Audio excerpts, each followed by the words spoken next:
atau yang lebih dikenal sebagai mandira.id. Hari ini saya ingin mengajak Bapak dan Ibu untuk mengenal lebih dekat siapa kami, apa yang menjadi semangat kami, dan bagaimana mandira.id ikut berperan dalam menumbuhkan generasi yang peduli literasi di Indonesia. Mandira merupakan bagian dari Mizan Group, penerbit buku muslim yang telah hadir sejak tahun 1983 sebagai lini distribusi langsung. Mandira membawa semangat menyebarkan ilmu pengetahuan, hikmah, dan pendidikan berkualitas untuk anak-anak Indonesia. Kami berkomitmen untuk menjangkau lebih banyak keluarga, termasuk di daerah yang tidak terjangkau toko buku konvensional. Mandira berkantor pusat di Bandung.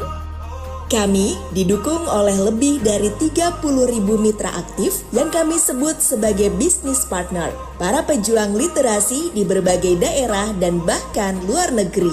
Melalui sistem penjualan langsung, kami memastikan buku-buku eksklusif dan edukatif bisa sampai ke tangan keluarga Indonesia dengan mudah dan cepat. Mandira bekerja sama dengan penulis dan ilustrator berpengalaman, serta menggunakan teknologi cetak mutakhir untuk memastikan kualitas setiap buku.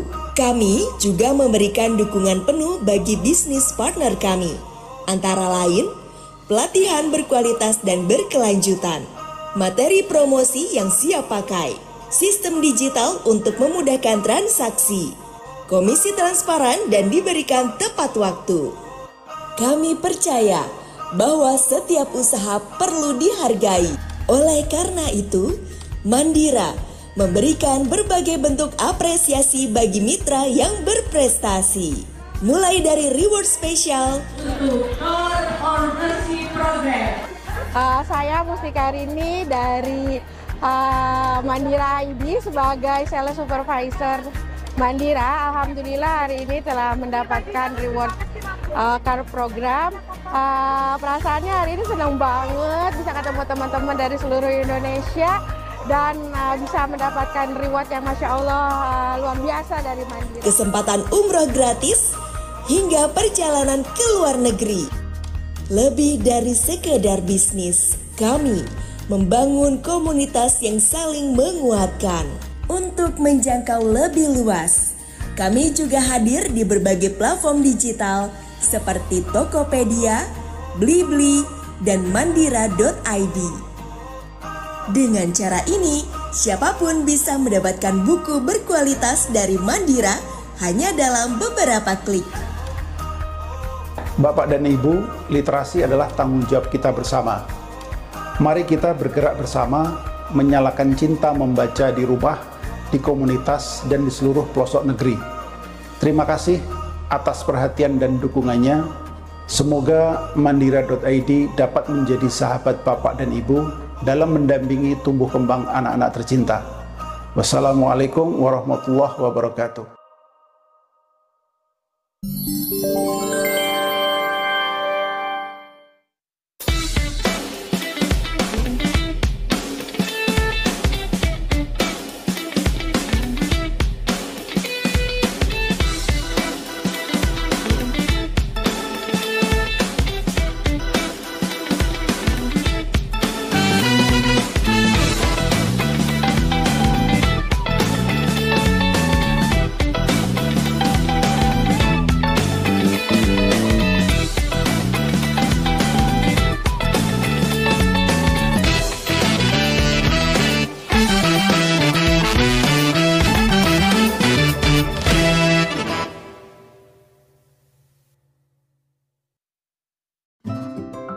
Kata orang jatuh cinta itu cuma satu kali. Kalau hilang dan lepas, aku nggak kebayang sih rasanya bakal kayak gimana. Kalau sampai aku meninggal duluan, aku bakal mastiin kamu enggak nikah lagi. Aku enggak akan buat kamu sedih. Kamu bisa ya. Satu tarikan nafas.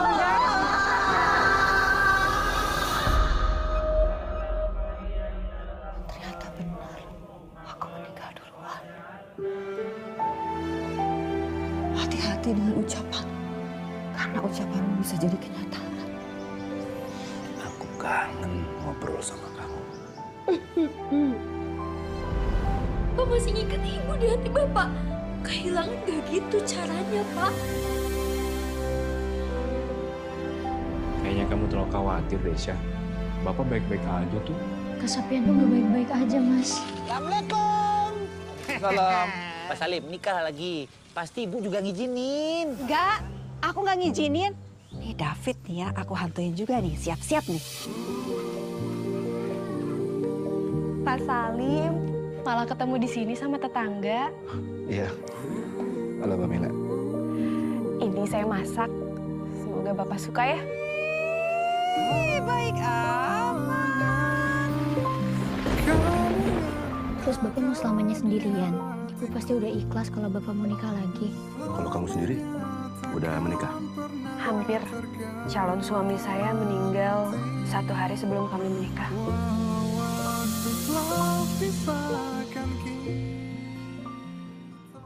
Aku doain ini mobilnya mogok. Astagfirullahaladzim. Maaf ya Pak, aku nggak tahu doanya langsung dijawab Pak.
Baik, Assalamualaikum warahmatullahi wabarakatuh.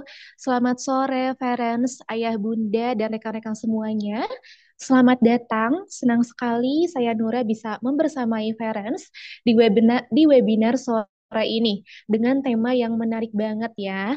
Temanya yaitu multilingual dari kecil why not? Mengenalkan bahasa ibu lewat read aloud dan eksplorasi bahasa asing sejak dini. Nah, sesuai judul, kita akan belajar bareng nih, gimana mengenalkan bahasa ibu lewat read aloud dan mengeksplorasi bahasa asing sejak dini. Nah, sebelumnya, Kanura mau mengucapkan terima kasih banyak kepada Mandira selaku distributor buku premium anak. Kemudian terima kasih juga kepada Teang Culture selaku sekolah bahasa yang mengadakan kelas bahasa untuk anak hingga dewasa, sekaligus kepada tim Starain by Mandira selaku yang mendukung ya penyelenggaraan webinar sore ini. Oke, sebelum mulai nih, kita absen dulu yuk yang udah hadir, ada siapa aja dan dari mana aja. Boleh absen di kolom chat Zoom dengan format, nama, dan domisilinya. Contohnya, Nura dari Bandung. Oke, yuk kita absen dulu. Oke, di sini yang pertama Kadian dari Bogor. Wah, di sini ada yang dari Banjarmasin. Halo Banjarmasin, selamat sore. Ada Kalia, ada Kak Mustika dari Bogor, ada Kak Comsi dari Wonosobo, ada Kak Arila dari Bandung. Oke, Kak Pikri Gede Bage, Kalinda Tangerang. Ini ada yang dari Bandung juga nih. Kak Dewi Nurwulan, ada dari Sumatera Utara. Halo Sumatera Utara. Sore-sore mungkin ada perbedaan waktu ya dengan Sumatera Utara. Oke, di sini ada Kak Isma, ada Kak Nur Hikmah dari Kendari, Kak Dita Probolinggo, Rumaisa Boyolali, Kak Anissa. Wah, Masya Allah banyak banget nih. Kak Asri, Majalaya, Bandung. Kak Humaira, Aceh. Selamat sore, Aceh. Ada Kak Ais, Bandung. Oke, ini banyak banget nih kalau disebutin satu-satu ya. Ini ada juga nih kasusan dari Kudus. Luar biasa ya. Terima kasih banyak antusiasnya untuk mengikuti webinar sore ini. Oke, baik rekan-rekan semuanya. Eh, Oke, nah untuk parents nih yang belum tahu, multilingual sejak dini ini bisa jadi investasi yang besar banget ya untuk anak. Karena bahasa bukan sekedar alat komunikasi, tapi juga cara anak untuk memahami budaya, berpikir kritis, dan menumbuhkan kepercayaan diri anak. Dan lewat webinar ini, kita ingin berbagi ilmu dari para praktisi ya tentang cara membiasakan anak mencintai bahasa ibu sekaligus membuka jalan mengenal bahasa asing. Oke, tanpa berlama-lama lagi, langsung aja kita akan masuk nih ke sesi pematerian pertama, yaitu ada Kak Hoirunisa Evi Hana. Beliau adalah bisnis partner Mandiri ID sekaligus Read Aloud Trainer. Oke, sore ini akan berbagi ilmu tentang mengenalkan bahasa ibu lewat Read Aloud. Wah, menarik banget ya. Oke, langsung aja. Waktu dan layar dipersilakan untuk Kak Hoirunisa Evi Hana. Ya, terima kasih Kamura.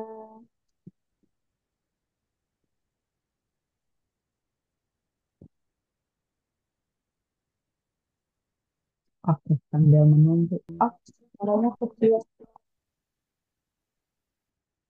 Tes tes, sudah aman belum ya suaranya?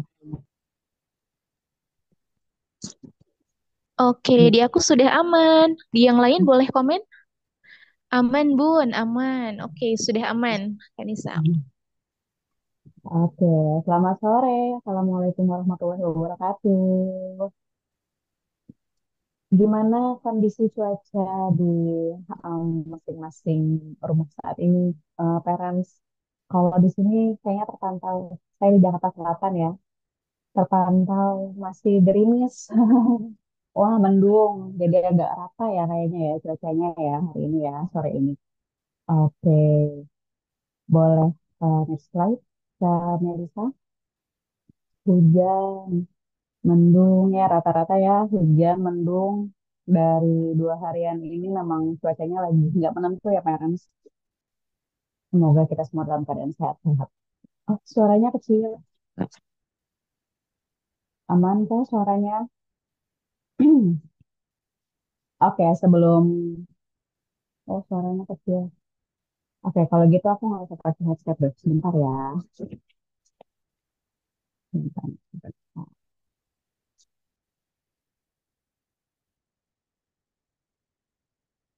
Bentar ya.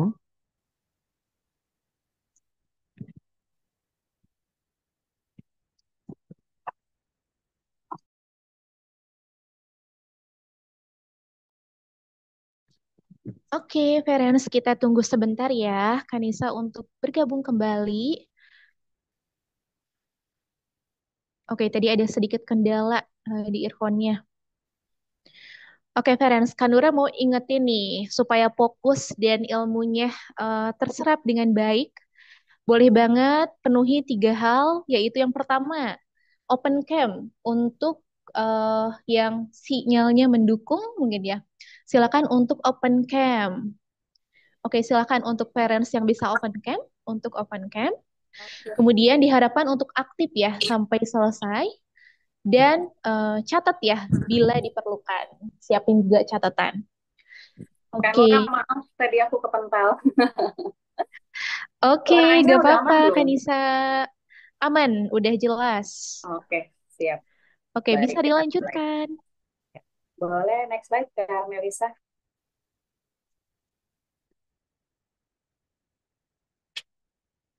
Bentar ya.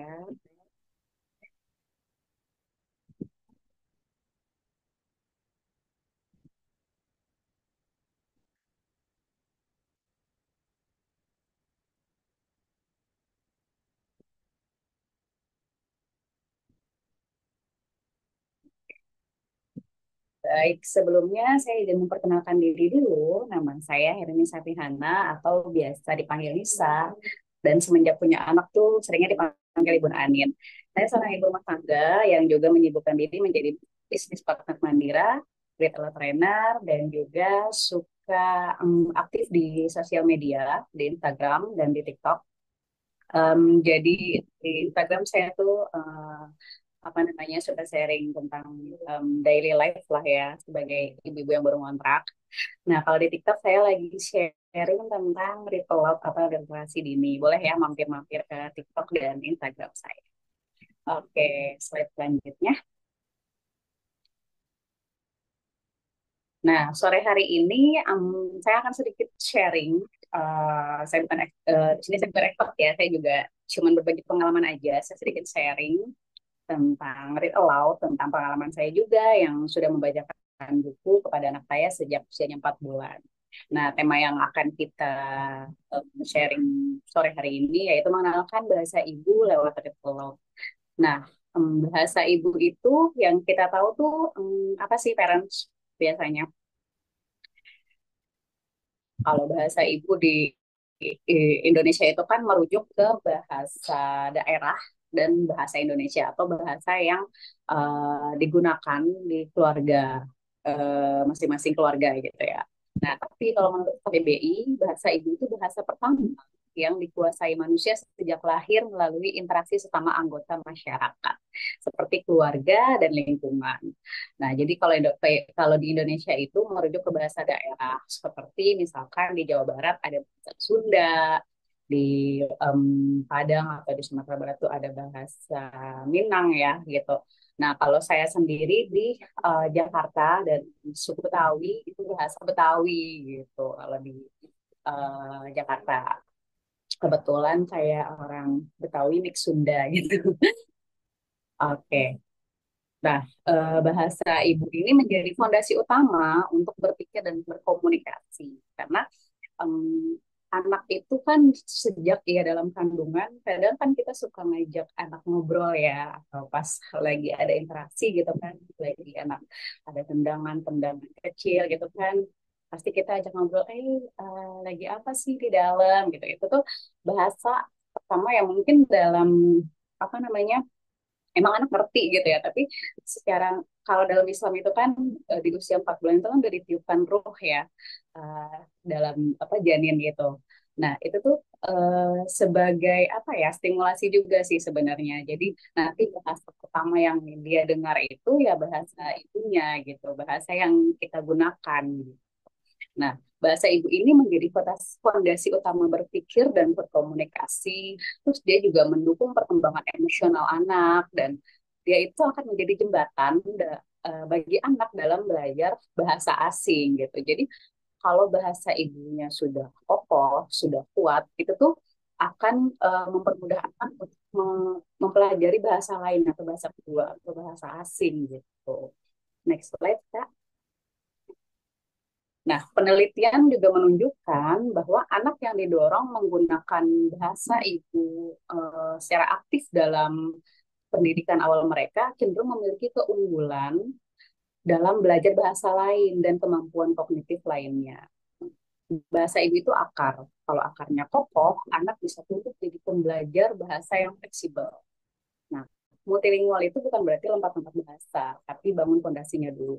Jadi memang banyak ya zaman sekarang ya, maksudnya makin ke sini tuh anak-anak yang baru mungkin setahun 2 tahun, mungkin ada sedikit diajarkan bahasa Inggris, misalkan berhitung dalam bahasa Inggris gitu. Itu sekarang bukan hal yang aneh gitu kan ya. Sedangkan dulu mungkin zamannya kita atau zamannya parents masih kecil itu belajar bahasa Inggris kayaknya nanti deh pas sekolah gitu. Tapi kalau zaman sekarang tuh makin ke sini ya sejak ini tuh kadang udah dikenalkan gitu kan sama bahasa asing. Oke, next slide Kak.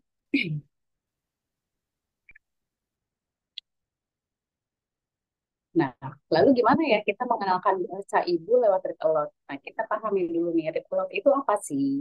Nah, read aloud itu mungkin ayah bunda, parents sudah sedikit banyak ya tahu tentang read aloud.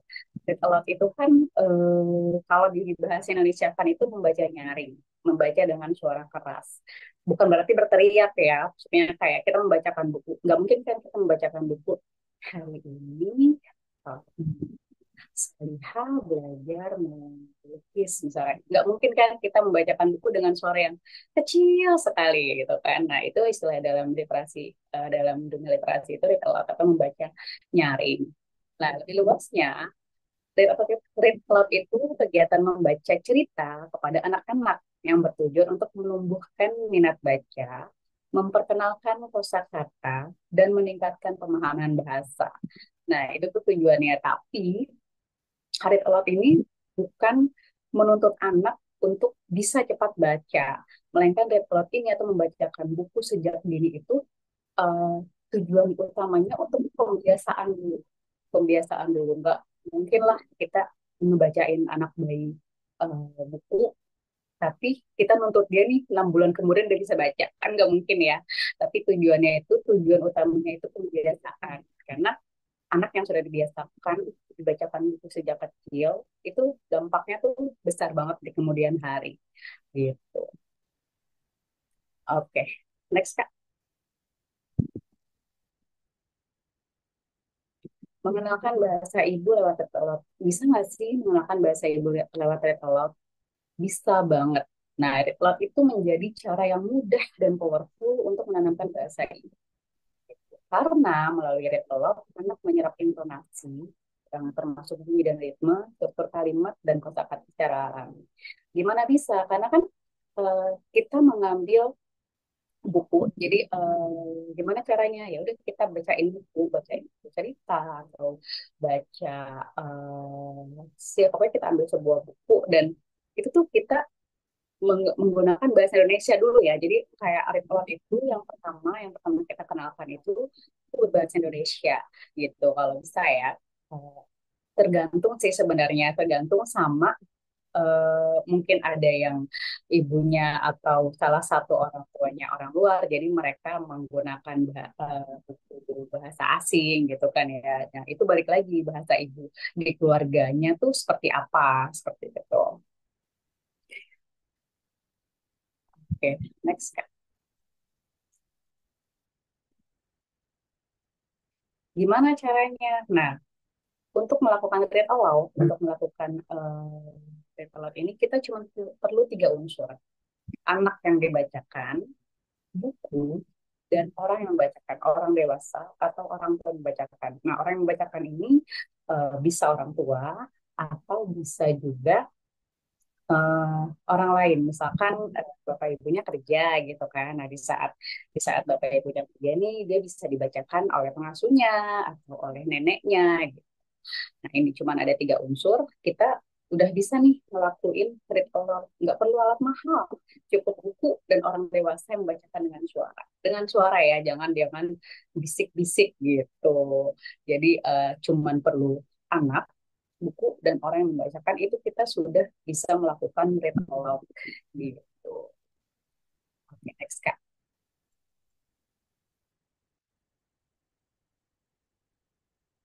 Kapan read aloud bisa dimulai? Nah, read aloud bisa dimulai sedini mungkin atau sejak usianya 0 tahun. 0 tahun itu berarti bayi baru lahir. Atau bisa juga kita bacakan buku saat ia masih dalam kandungan. Nah, biasanya tuh ya, kalau saya pribadi memang agak sebenarnya tidak telat, tapi mungkin kalau teman-teman di sini atau ayah bunda di sini ada yang ayah ibunda yang masih dalam mengandung misalkan, nah itu bisa banget kita bacakan buku sejak masa kehamilan. Nah itu biasanya kan ada interaksi tuh kadang kan, kalau kita ngajak ngobrol aja sambil pegang perut kita yang lagi hamil tuh kadang kan ada interaksi nih sama bayinya atau bayinya menendang atau apa gitu kan. Nah, begitupun dengan read aloud gitu kan, karena kan kita bercerita nih. Itu memancing apa ya namanya, memancing ini bayi gitu kan, memancing ya itu bayi lah gitu kan. Maksudnya kayak ya aktivitas bayi gitulah, kita kita apa kita bacakan buku terus nanti dia mungkin bereaksi dengan menendang seperti itu. Nah, kapan kita harus mulai? Sejak sedini mungkin, sejak usia 0 tahun. Nah, kalau saya pribadi mungkin waktu itu belum terlalu terpapar ya, maksudnya dalam masa kehamilan tuh belum terlalu banyak terpapar tentang membaca buku sejak dini gitu kan. Nah akhirnya setelah bayi lahir gitu kan sering sering lihat di Instagram gitu. Dulu waktu dulu itu kan ya 2018 2019 lah ya besar Pamela itu tuh belum terlalu hype banget ya. Maksudnya kayak Instagram tuh kayak belum belum sebesar sekarang lah gitu. Sudah ada tapi belum banyak orang yang mungkin nge-share tentang ritual, tentang literasi dini gitu kan.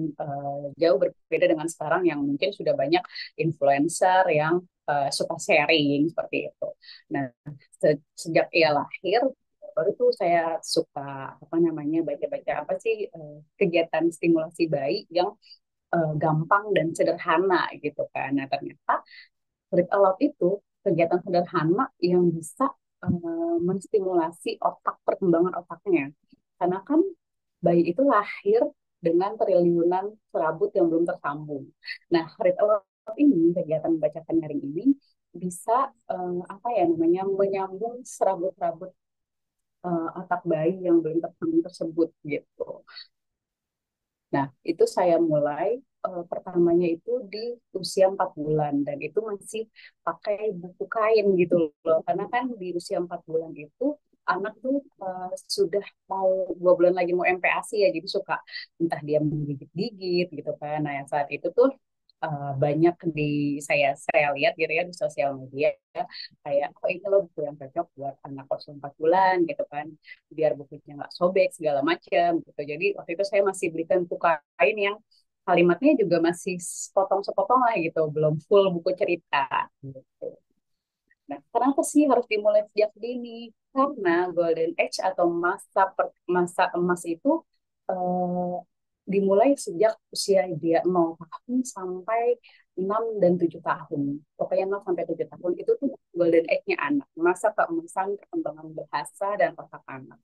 Nah, di fase itulah anak akan menyerap bahasa seperti spons. Jadi diserap semua bahasa sama dia tanpa sadar dan tanpa stres. Jadi kan kalau anak umur segitu, nah bisa stres sih ya kan nggak kayak mungkin dia sudah masuk masa sekolah gitu kan usia 5 tahun gitu misalkan udah masuk masa TK itu kan pasti mungkin bukan stres yang berat tapi kayak dia mungkin ada konflik sama temennya lah di sekolah gitu kan ya.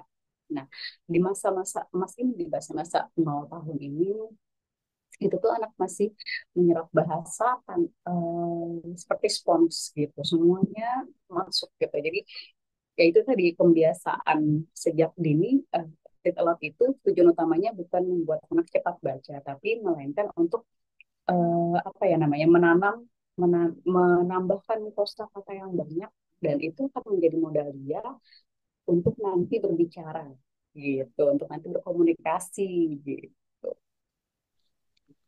Nah, kegiatan sederhana ini kalau dilakukan secara rutin itu akan kita rasakan manfaatnya besar banget ya, kita rasakan manfaatnya besar banget. Anak akan eh, menjadi gemar membaca, suka membaca, gemar membaca dan bakalan bucin gitu sama buku dan itu alhamdulillahnya saya rasakan manfaatnya sejak sampai saat ini gitu dari jadi usia 4 bulan anak saya bacakan buku yang baru kalimatnya mungkin satu dua kata lalu di usia 1 bulan saya mulai bacakan buku cerita gitu kan itu saya belikan kalau balita gitu kan saya bacakan buku cerita yang satu satu cerita tuh satu buku tuh full gitu cerita gitu dan nggak apa-apa banget kalau misalkan di awal kita membacakan buku anak tuh cuma mau ngebolak-balik buku aja ya nggak apa-apa gitu anggap aja anak tuh lagi eksplorasi gitu kan jangan ini anaknya mah nggak tertarik cuma dibolak-balik aja gitu jangan ada apa ya namanya perasaan seperti itu gitu karena jadi aku baru ngeliat nih ada apa sih ini gitu kan kok ada gambarnya kok berwarna-warni gitu kan karena kan anak masih apa ya mengeksplor semuanya dia baru lahir ke dunia dan seiring dia bertambahnya usia juga mungkin banyak kebisaannya gitu kan dan ketika dia bertemu benda yang oh ini ada gambarnya ya, banyak gambarnya, warnanya macam-macam kayak gitu. Itu kan dia penasaran gitu. Dan itu yang saya alami saat saya membacakan buku ke anak saya gitu pertama kalinya. Buku cerita dalam bentuk buku gitu kan. Kalau yang awal-awal itu kan buku kain yang dia bisa gigit, dia bisa remes-remes gitu lah buat stimulasi sensorik motorik. Nah, yaitu saya kasih, lalu dia bolak-balik aja gitu. Saya lagi bacain, nanti dia dibolak-balik sama dia di apa halamannya di next next gitu, di apa di bolak-balik kayak gitu. Tapi dari situ saya malah jadi lebih rutin gitu, lebih rutin ngebacain ya. Dan alhamdulillahnya sampai sekarang sudah sampai efeknya saya rasakan sekarang gitu di usia dia. Alhamdulillah, Bismillah, dia masuk TK itu usia 5 tahun ya, TK usia 5 tahun. Jadi saya ingat banget Juli 2024 kemarin dia masuk TKA usia 5 tahun. Nah di Desember dia tuh udah mulai bisa membaca gitu, karena memang saya tidak menuntut dia untuk bisa membaca gitu saat saya bacakan buku ya. Saya kan bacakan buku dari usia 7 bulan gitu. Jadi pas masuk TK tuh dia sebenarnya belum bisa baca, dia cuman tahu huruf tapi belum bisa membaca gitu kan.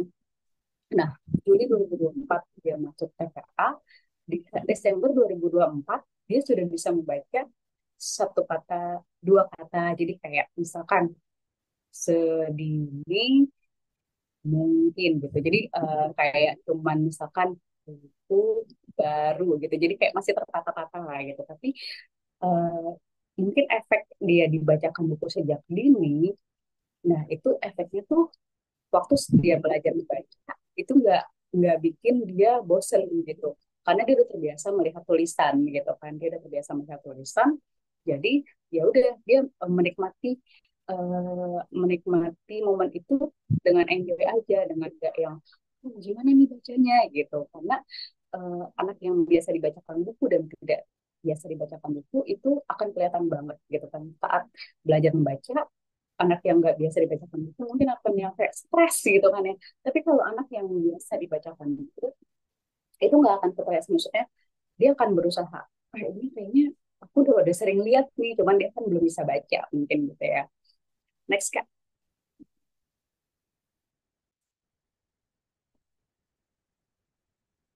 Nah, tanda anak menyerap bahasa ibu lewat ritual. Gimana sih kalau misalkan dia tahu nih gitu kan, dia udah tahu bahasa itu. Anak meniru bunyi, intonasi atau ekspresi dari cerita. Jadi misalkan di satu buku itu, di satu cerita itu dia ada gambar binatang misalkan ya. Oh, ada gambar kucing. Ntar anak tuh kayak meniru bunyi meow meow gitu.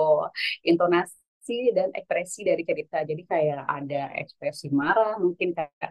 Jadi saat kita membacakan buku atau saat kita read aloud, sebisa mungkin buat anak tuh nggak bosan gitu. Jadi misalkan ceritanya marah, kita tunjukin ya ekspresi marah seperti apa, ekspresi senang seperti apa gitu kan.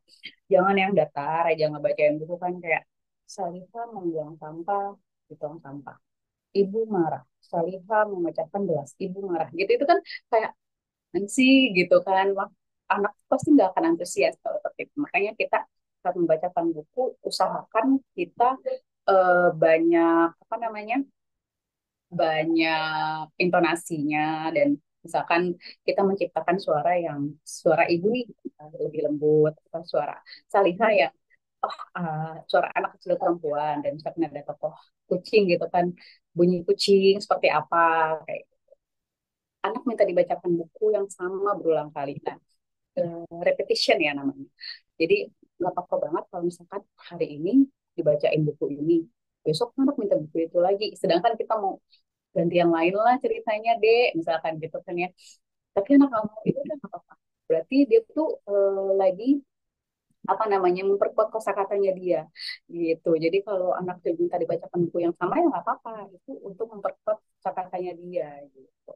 Anak boleh bercerita ulang dengan bahasa dan versinya sendiri. Nah ini juga pengalaman saya. Jadi apa namanya beberapa waktu usia anak saya 2 tahun atau 3 tahun saya lupa. Itu kan sering saya bacain kalau balita tuh ya. Nah, dari satu buku itu terus yang dia mau baca gitu kan. Mau minta bacain yang ini, pun baca yang ini, pun baca yang ini. Suatu hari dia bawa buku itu di kasur, terus dia kayak ya udah cerita aja gitu. Dan itu tuh ceritanya sama persis sama di buku. Jadi ya inti ceritanya lah ya,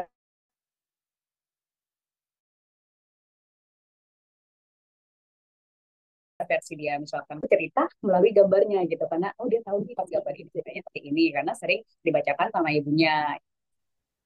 Anak tertarik pada buku dan interaksi saat dibacakan gitu. Jadi kayak kadang juga anaknya yang menyodorkan ibu baca buku yang ini gitu, karena kita kan memang ada kebiasaan ya sebelum tidur atau saat siang hari, sebelum tidur siang atau sebelum tidur malam, itu tuh ayo baca buku dulu, mau baca buku yang mana gitu. Saya bebaskan dia memilih gitu kan.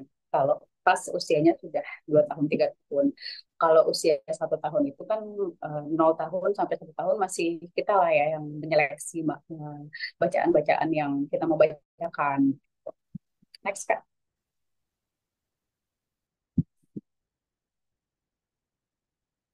Next slide. Strategi read aloud yang efektif. Nah, gimana sih strategi read aloud yang efektif? Pastikan kita menggunakan buku bergambar gitu untuk menarik perhatian anak, dan pastikan buku yang kita pilih itu sesuai dengan usia anak gitu. Cerita yang kita pilih sesuai dengan usia anak. Misalkan usia 0 tahun sampai 1 tahun, ya kita kasih jenis bukunya yang buat book kayak gitu. Jangan yang jenis bukunya pop up tuh yang ada kayak lampion gitu ya, yang berfitur gitu. Itu anak kan belum ngerti ya, khawatirnya nanti sobek. Nah, kalau bukunya board terus ujungnya tumpul, itu kan aman ya buat anak-anak, aman dari sobekan. Misalkan digigit pun juga ya aman gitu, nggak mudah sobek gitu. Ujungnya tumpul supaya pas pegang buku tuh nggak melukai dia gitu kan. Terus libatkan anak. Nah, kalau saat membacakan buku jangan datar aja Bun. Jadi kayak kita ajak anak interaksi. Misalkan kita lihat eh ini kucingnya lagi makan apa ya gitu kan. Oh ini makan ikan ya, ikannya mana gitu. Misalkan kita ajak anak interaksi ya, kayak menunjuk gambar. Yang mana sih yang saya lihat? Salihah lagi ngapain tuh gitu. Mungkin dia akan merespon dengan bahasanya dia gitu kan, apalagi di usia anak yang 1 2 tahun itu kan kayak masih ngomongnya mungkin belum terlalu jelas gitu kan. Nggak apa-apa kita misalkan obo obo misalnya bobo gitu, oh bobo, oh maem maem gitu, misalkan anak ngomong kayak gitu ya, tinggal kita benarkan, oh iya salihanya lagi makan ya gitu. Jadi kita kenapa kita harus libatkan anak supaya anak merasa dia tuh hadir gitu. Oh, aku dilibatkan loh sama ibuku gitu kan. Jadi nggak pasif aja gitu. Jadi ada interaksi dua arah. Ini juga memancing komunikasi gitu kan ya, memancing anak untuk berkomunikasi. Gitu. Durasi. Nah, durasinya itu nggak perlu lama, nggak perlu yang sampai berjam-jam gitu, sejam 2 jam. 5 sampai 10 menit tiap hari tapi dilakukan rutin itu lebih baik daripada 1 jam. Daripada 1 jam tapi nggak rutin atau yang bikin anak bosen gitu.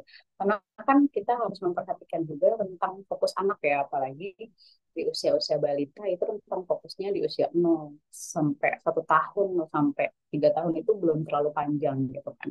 Nggak apa-apa, nggak selesai satu buku. Jadi target itu bukan selesai satu buku dibacain, nggak perlu. Jadi kayak ya udah cuman misalkan setengah cerita aja ya nggak apa-apa gitu. Kita harus perhatikan juga nih mood anak gitu kan. Apakah saat dibaca buku si anak nih udah kelihatan gelisah atau bosan? Ya udah, kalau misalkan anak udah kelihatan gelisah, anak kelihatan bosan, kita sudahi sesi membacanya gitu. Karena kita juga harus tahu ya, maksudnya daripada 1 jam tapi nggak efektif gitu kan, nggak berkualitas. Nah, lebih baik 5 sampai 10 menit aja, tapi itu harus rutin dilakukan setiap hari supaya terbangun habitnya gitu. Nggak kalau misalkan anak besoknya minta buku yang itu lagi ya nggak apa-apa banget kita ulangin lagi cerita itu. Nah itu akan menguatkan kosakatanya dia gitu untuk nantinya dia gunakan. Jadi kan kita membaca buku ini sebenarnya kita sedang menabung kosakata. Kita menabung kosakata. Nah, nanti saatnya dia berbicara usia misalkan 1 tahun, 1,5 tahun, pokoknya eh, apa namanya ketika dia berbicara itu tuh akan mengalir gitu kosakata yang sudah ditampung sama dia nih, kosakata yang sudah ditampung sama dia akan keluar begitu. Dan kadang tuh bahasanya tuh bahasa buku ya, kadang seringnya mungkin kita ngebacain buku, kadang bahasa yang keluar tuh baku banget gitu kan. Kadang juga anak saya juga pernah seperti itu gitu kan, kayak ibu ini saya apa agak kaget gitu kan karena bahasanya agak baku ya gitu, bahasa bahasa buku gitu ya. Nggak apa-apa itu malah bagus gitu kan ya, supaya dia juga tahu lah gitu bahasa yang sesuai KBBI atau bahasa bakunya gitu. Next kan, bahasa ibu dulu, bahasa asing kemudian. Nah, ini kayaknya jadi slide terakhir ya, sebelum saya tutup gitu kan ya. Nah, jadi read aloud dengan atau membaca nyaring dengan bahasa ibu itu salah satunya menjaga akar budaya dan hubungan lintas generasi gitu. Jika bahasa ibunya sudah kuat, maka anak akan lebih percaya diri dan siap untuk belajar bahasa asing gitu. Karena kan sekarang selain buku berbahasa Indonesia juga ada ya buku berbahasa Inggris gitu kan ya. Nah, kalau misalkan bahasa ibunya sudah oke gitu kan, sudah lancar, dia sudah tahu lah gitu kan ya, sudah paham gitu. Karena literasi itu kan bukan sekedar baca tulis ya. Jadi dia paham apa yang dia baca, paham apa yang dia ucapkan seperti itu. Kalau misalkan bahasa ibunya sudah kokoh, sudah kuat, nah insya Allah anak akan mudah untuk belajar bahasa kedua atau bahasa asing, entah itu bahasa Inggris mungkin, atau nanti bahasa Korea atau bahasa Jepang gitu kan, yang menjadi pilihan anak gitu, atau pilihan orang tuanya mau mengajarkan bahasa keduanya apa gitu. Oke, sudah sepertinya Kak Melisa. Terima kasih. Itu sharing dari saya dan sedikit pengalaman saya yang membacakan buku kepada Anin, anak saya sejak usianya 7 bulan. Gitu. Oke, baik. Terima kasih Kanisa untuk sharingnya. Tadi luar biasa jelas banget ya, mulai dari apa itu read aloud, strategi, teknik, sampai ke tanda keberhasilan read aloud itu sendiri. Oke, boleh kita apresiasi Kanisa, kasih 2 jempol buat Kanisa FK Hoirunisa Hana. Oke, terima kasih banyak. Terima Oke, kasih. sekarang kita akan masuk ke sesi berikutnya, yaitu sesi Q&A atau tanya jawab. Nah, di sini udah ada banyak pertanyaan ya, banyak pertanyaan dari peserta yang hadir di webinar sore ini. Tapi untuk pertanyaannya, mohon maaf karena keterbatasan waktu akan kita batasi ya. Jadi beberapa pertanyaan yang dijawab langsung di sesi webinar. Untuk sisanya, pertanyaan parents yang belum terjawab, jangan berkecil hati, bisa langsung mampir aja ke Instagramnya pemateri-pemateri keren hari ini ya. Bisa langsung mampir ke Instagramnya Kak Hoirunisa Evihana atau ke Instagramnya Mandira ID. Oke, di sini sudah ada pertanyaan nih. Pertanyaan terpilih. Yang pertama itu pertanyaan dari Kapikri Bandung. Nah, pertanyaannya akan langsung Kak Nura bacakan untuk pertanyaannya. Jika anak sejak bayi dikenalkan 2 bahasa, dan bahasa pertamanya adalah bahasa Indonesia, tapi ternyata anak lebih menguasai bahasa Inggris. Nah, karena itu yang pertama dikuasai, jadi bahasa Inggrisnya lebih lancar dan lebih nyaman. Apakah boleh demikian, Kanisa? Apakah bisa disimpulkan bahwa bahasa ibunya itu bahasa Inggris atau seperti apa? Silahkan, Kanisa. Izin menjawab. Iya, mungkin memang ada sebagian keluarga atau beberapa keluarga yang apa namanya, entah dia mungkin membiasakan komunikasi antar pasangan atau antar ayah ibunya dengan bahasa Inggris, jadi anaknya lebih sering dengar seperti itu gitu kan. Ya nggak apa-apa sih sebenarnya, tapi ya kalau misalkan kita merujuk di Indonesia ya, sebenarnya bahasa ibu itu ya bahasa Indonesia itu sendiri dan bahasa daerah gitu kan. Misalkan mereka tinggal di Bandung, misalkan bahasanya bahasa Sunda seperti itu. Tapi eh, nggak apa-apa, pelan-pelan mungkin anak lebih, tadi seperti yang dibilang, anak lebih fasih bahasa Inggrisnya gitu, nggak apa-apa, pelan-pelan mungkin kita bisa coba kokohkan lagi, kuatkan lagi bahasa Indonesianya dengan apa, ya udah kita dengan membiasakan, misalkan mereka anaknya ngomong bahasa Inggris nih, oh kita jawab pakai bahasa Indonesia, oh kamu mau ini gitu. Jadi jangan misalkan pas anak ngomong bahasa Inggris, ya udah kita jawab bahasa Inggris gitu. Jadi nanti bahasa Indonesianya jadi terlupakan gitu kan. Jangan sampai kita melupakan akar budaya kita sendiri gitu kan. Jadi sebenarnya yaitu bahasa ibu tadi, bahasa Indonesia dan bahasa daerah gitu. Sebenarnya bahasa Inggris atau bahasa asing itu bahasa kedua, tapi ya itu balik lagi ke apa namanya, keluarga tersebut gitu, keluarga masing-masing keluarga gitu kan, karena setiap keluarga kan pasti beda-beda ya, ada yang mungkin ayahnya orang luar gitu kan, jadi ada dua bahasa yang digunakan dalam keluarga tersebut gitu. Ada yang mungkin memang mau anaknya nanti jangka panjang nih, misalkan mau anaknya sekolah di luar negeri gitu kan, jadi dibiasakan bahasa asing sejak dini gitu. Nah, tapi saran saya eh, balik lagi dikokohkan lagi bahasa Indonesianya gitu. Kalau memang bahasa Inggrisnya sudah fasih betul gitu ya, nah jangan sampai kita melupakan bahasa Indonesianya. Seperti itu kan, Ra. Oke, baik. Terima kasih, Kak Nisa. Semoga terjawab ya, Kak Fikri dari Bandung. Terima kasih sudah bertanya. Next, pertanyaan berikutnya dari Aceh nih. Datang dari Aceh ya, jauh-jauh pertanyaannya. Dari Kak Humaira Zaki. Kak Humaira Zaki, untuk pertanyaannya, lebih baik mengenalkan bahasa secara paralel sejak kecil atau konsisten satu bahasa dulu sampai lancar baru menambahkan bahasa lain? Nah, bagaimana, Kanisa? Silahkan. Oke, seperti yang tadi berulang kali saya sampaikan ya, saat pemaparan materi, eh, lebih baik kita kokohkan dulu bahasa ibunya, bahasa Indonesianya. Mungkin kalau misalkan anak sudah pasif pasif berbicara gitu ya, misalkan di usia 1,5 tahun atau 2 tahun gitu, sudah oke nih komunikasi bahasa Indonesianya gitu kan, ya boleh kita nanti sedikit-sedikit mulai mengenalkan bahasa asing gitu. Jadi takutnya eh, kadang kan banyak pernyataan yang bilang kalau apa namanya, multilingual atau misalkan menggunakan dua bahasa sejak dini itu nanti takutnya bikin anak speech delay gitu kan ya, tapi ya itu belum 100% benar gitu kan, tapi kita menghindari untuk nantinya anak takut kesulitan berbicara gitu. Jadi lebih baik kita kokohkan dulu nih bahasa ibunya, bahasa Indonesianya dari mungkin usia 0 sampai sekiranya saat diajak komunikasi dia sudah mengerti gitu. Saat diajak komunikasi di Indonesia sudah lancar, sudah mengerti,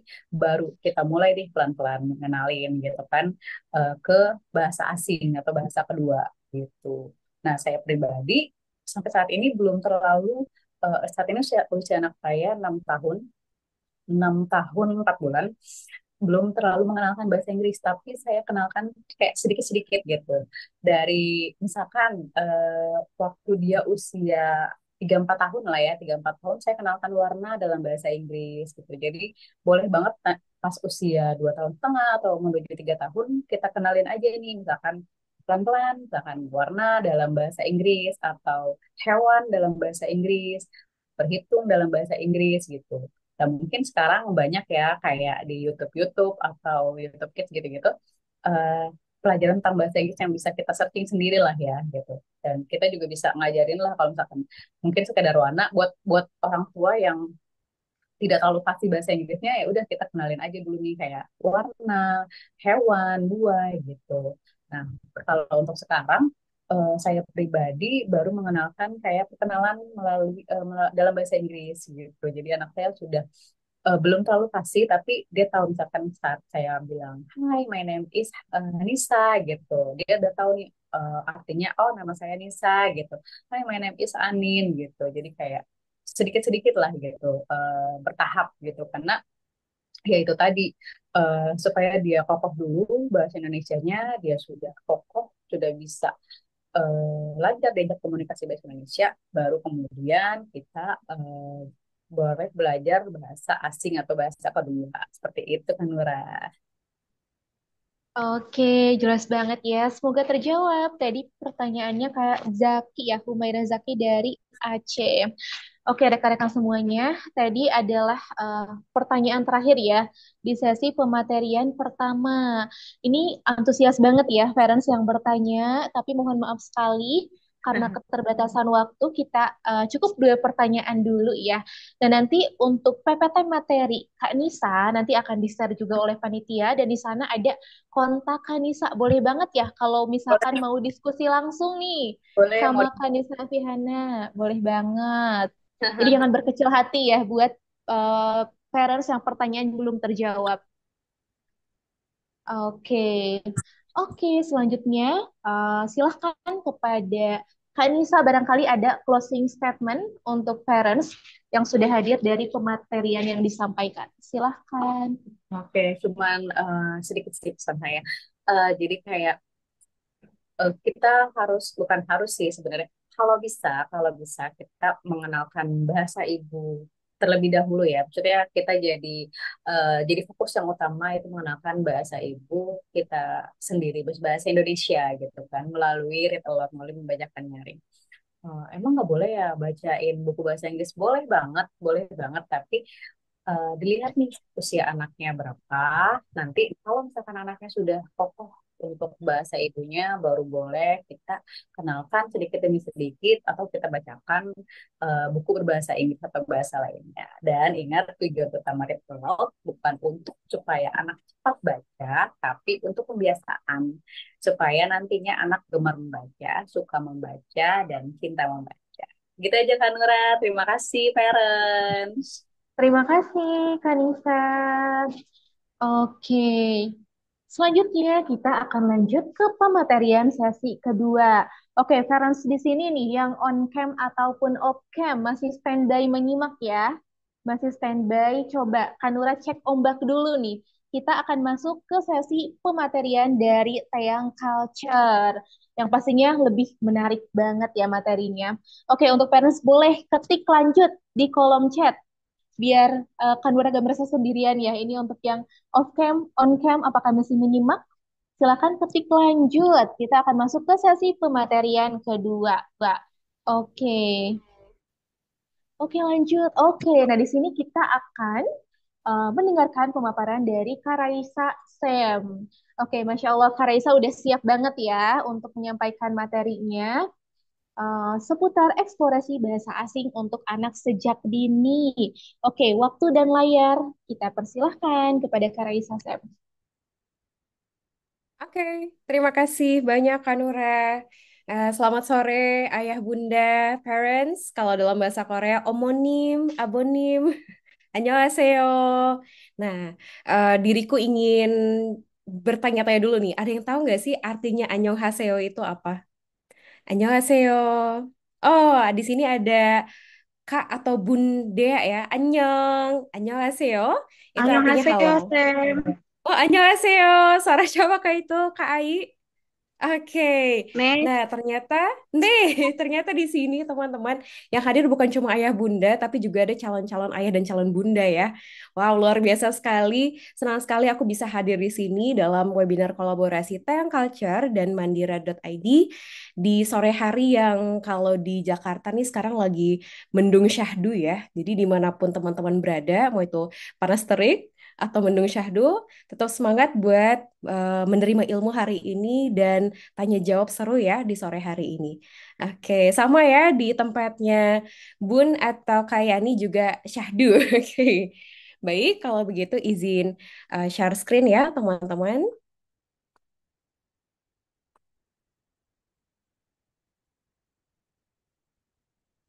Oke, apakah sudah terlihat layarnya? Ya, teman-teman ada warna-warni gonjreng banget ya. Warna-warni Tayang Culture. Oh, Bandung pun hujan deras ya. Wow, semoga hujannya membawa keberkahan ya, keberkahan ilmu kita sore hari ini. Oke, jadi kalau misalkan dari tadi Kanisa berbicara tentang read aloud, bahasa ibu terlebih dahulu, kemudian baru bahasa asing. Nah, sekarang aku hadir di sini bersama Tayang Culture untuk membahas dari POV belajar bahasa asingnya ketika bahasa ibu itu sudah kokoh begitu ya. Nah, belajar bahasa asing biasanya second language atau bahasa kedua yang dipelajari oleh anak-anak maupun diri kita sendiri itu biasanya bahasa apa sih? Parents atau omonim, abonim. Biasanya bahasa kedua itu bahasa apa ya? Berasa kayak di drakor ya. Omonim, abonim. Bahasa apa tuh biasanya setelah bahasa Indonesia? Oke, betul. Ada yang menjawab bahasa Inggris. Jawabannya betul bahasa Inggris. Karena kita juga dibiasakan mungkin mendengar lagu gitu ya. Kosakata di sekitar itu sudah sangat bahasa Arab. Wow, keren sekali. Ya, bahasa Arab juga ya, kayak kata-kata salam, ucapan maaf, terima kasih juga banyak dari bahasa Arab juga. Bahasa Mandarin juga ada ternyata ya. Nah, kalau di Tayang Culture itu ada 4 bahasa yang dipelajari atau yang tersedia untuk dipelajari. Kira-kira teman-teman ada yang tahu nggak? Ada yang udah kepoin Instagram atau websitenya Tayang Culture belum nih? Ada 4 bahasa asing yang tersedia untuk dipelajari di Tayang Culture. Apa aja 4 itu? Coba, ada yang tahu? Annyeonghaseyo. Itu udah ketebak banget ya. Apalagi, ini ada yang lagi searching nih kayaknya ya. Oke, bahasa Korea betul sekali. Kemudian, ya betul. Di sini ada Kak Evi atau Bun Evi ya. Bahasa Inggris, bahasa Jepang, dan bahasa Mandarin. Ni hao, hello, annyeong, dan konnichiwa. Ding dong deng, betul sekali. Jadi ada 4 bahasa asing yang bisa teman-teman pelajari di Taeyang Culture. Oke, bahasa yang mau dibahas kali ini fokusnya ada 3, yaitu bahasa Mandarin, bahasa Jepang, dan bahasa Korea. Nah, ini adalah 3 bahasa, salah 3 bahasa yang ada di Taeyang Culture. Oh, ada yang pernah belajar di Taeyang Culture juga nih, Kak Evi. Wow, belajar bahasa apakah? Boleh diceritakan di kolom chat, kita sambil jalan sambil ngobrol santai ya teman-teman kalau mau sharing juga boleh banget. Bahasa Korea, wow, annyeonghaseyo. Nah, oke, kita bahas yang pertama nih, bahasa Mandarin. Apa sih benefitnya belajar bahasa Mandarin? Banyak banget ya, seperti yang ayah bunda di sini, parents, omonim, abonim tahu. Bahasa Mandarin itu karakternya unik banget. Dia namanya Hanzi. Bentuknya rumit gitu ya.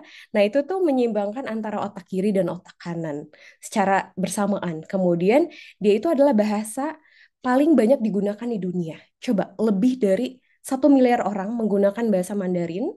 Kemudian dia bisa digunakan untuk sebagai aset ya masa depan dan dunia kerja dan bisnis. Seperti yang kita tahu ya, sekarang banyak banget gitu ya bahasa Mandarin ini digunakan di dunia kerja maupun di dunia pendidikan. Termasuk juga ada sedikit cerita. Di Korea itu kalau misalkan seseorang padahal di Korea ya, orangnya orang Korea. Tapi kalau dia punya kemampuan bahasa Mandarin, itu biasanya karirnya akan lebih cemerlang gitu karena dia bisa negosiasi, dia bisa berkomunikasi, menjalin pertemanan atau menjalin hubungan kerja gitu ya dengan pihak Tionghoa seperti itu. Kemudian mengenal nilai-nilai positif dari budaya Tiongkok juga. Nah, seperti yang kita tahu ya, mereka itu kalau makan satu mangkok bareng-bareng gitu ya, raihan seperti itu.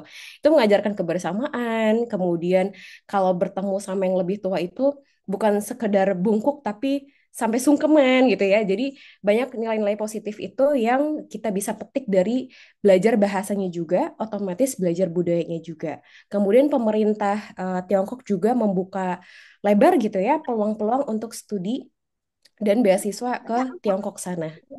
Oke, jadi banyak banget benefit yang bisa kita dapatkan kalau belajar bahasa Mandarin. Nah, kalau belajarnya sekarang kan untuk usia dewasa mungkin agak sedikit Sulit ya, karena apa? Karena kita sudah banyak beban pikiran dan bahasa Mandarin ini hurufnya lumayan kompleks. Jadi kalau dari anak-anak biasanya belajarnya tuh lebih seru ya.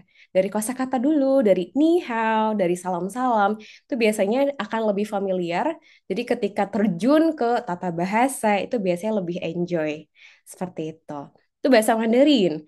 Kemudian bahasa Jepang. Nah, bahasa Jepang juga sama nih. Dia hurufnya ada 3, ayah bunda. Nah, ini sangat bermanfaat untuk melatih otak anak secara aktif karena dia hurufnya ada 3 macam gitu ya. Jadi, oh huruf yang ini bacanya ini, huruf yang ini bacanya ini. Jadi eh, ini ya, jadi otaknya tuh kayak aktif apa yang dibaca dan apa yang ditulis itu eh, sangat men-trigger gitu ya anak-anak untuk berpikir secara aktif. Kemudian bahasanya itu struktur dan disiplin. Jadi bahasa Jepang itu lumayan saklek ya, mungkin antara kayak SOP-nya. Jadi terbiasa untuk berpikir sistematis gitu ya atau terstruktur ketika oh kata benda habis itu kata benda, kata kerja. Nah, itu tuh sudah ada puzzle-puzzlenya. Jadi ketika berbicara juga lebih sistematis gitu ya. Terbayang gitu ya, habis ngomong ini, habis kata benda, habis kata kerja, akhiran. Itu biasanya bahasa Jepang itu lebih disiplin dalam segi tata bahasanya gitu. Jadi itu sangat membantu ketika merangkai kata-kata dalam kalimat. Kemudian mengenal nilai-nilai positif dari budaya Jepang juga nih. Kita tahu ya, orang Jepang itu bicaranya sangat lembut gitu ya. Kebanyakan seperti itu. Kemudian cara mereka menghargai orang asing gitu ya. Jadi banyak turis yang ketika berlibur ke Jepang itu merasa disambut dengan baik karena memang mereka itu punya budaya sopan santun yang dimana walaupun kita mungkin kurang suka sama orang tersebut tetap harus menyampaikannya dengan cara yang baik seperti itu. Jadi banyak nilai-nilai positif yang bisa dipetik dari budaya Jepang selama belajar bahasanya. Kemudian daya saing global ya. Nah, Jepang ini salah satu eh, jurusan di universitas yang nggak pernah ada matinya. Mungkin kalau Korea sempat hype gitu ya, wah semua orang daftar jurusan bahasa Korea, wah semua orang daftar jurusan bahasa Mandarin. Kalau Jepang ini dia konsisten gitu ya, jadi dia bahasanya itu elegan teman-teman. Jadi mau kapanpun itu Jepang selalu punya apa ya, selalu punya tempat di hati orang gitu. Jadi kayak oh bahasa Jepang itu bahasa yang kuno, bahasa yang nggak pernah nggak pernah terganggu oleh hype atau viral gitu ya. Dia selalu ada peminatnya dan selalu bermanfaat untuk dipakai. Unik juga. Nah, kemudian sama nih, pemerintah Jepang juga membuka banyak peluang untuk studi dan beasiswa di sana.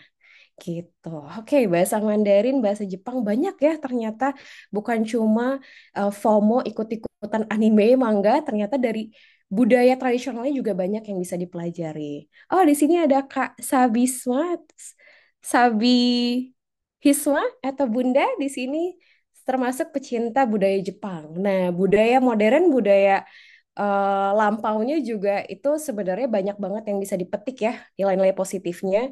Dan kalau belajar bahasa itu tuh kita tidak bisa terlepas dari belajar budaya. Kayak misalnya nih, kenapa sih di bahasa Jepang itu ada tingkatan bahasanya? Formal, semi formal, informal. Oh, ternyata kalau ngomong sama yang lebih tua pakainya formal. Gitu. Jadi nggak boleh pakai bahasa yang sembarangan. Kalau sama yang seumur, bolehlah santai pakainya informal. Oh, tapi kalau yang seumur tapi ternyata dia posisi dalam pekerjaannya lebih tinggi misalkan. Oh, pakainya semi formal seperti itu. Jadi kita belajar cara menghargai orang lain melalui bahasa yang digunakan juga. Seperti itu. Jadi bahasa yang digunakan tuh nggak serta-merta ya udah suka-suka aja mau pakai formal semi formal, ternyata ada aturannya juga dan itu ada alasannya yaitu untuk menghargai orang yang lebih di atas gitu ya, lebih usianya lebih di atas maupun statusnya lebih di atas. Misalkan nih, oh seumur tapi dia statusnya adalah kakak kelas misalkan atau tante. Oh mau nggak mau harus pakai bahasa yang lebih formal. Iya seperti bahasa Jawa ya ada inggil, kromo inggil seperti itu. Jadi itu digunakan betul-betul di bahasa Jepang ya, terutama bahasa Jepang, bahasa Korea juga ada. Jadi teman-teman, kalau di Indonesia itu kan kita ketemu orang bisa langsung kayak, apa kabar? Apa kabar? Hey, salam kenal, aku Raisya. Nggak masalah ya. Atau misalkan, apa kabar gue Reisha nih gitu ya. Jadi orang kita tuh sangat sokap, sangat so akrab. Ternyata orang itu lebih tua, atau ternyata orang itu punya status yang lebih tinggi gitu ya dari segi pekerjaan, atau mungkin em, tadi ya usia seperti itu.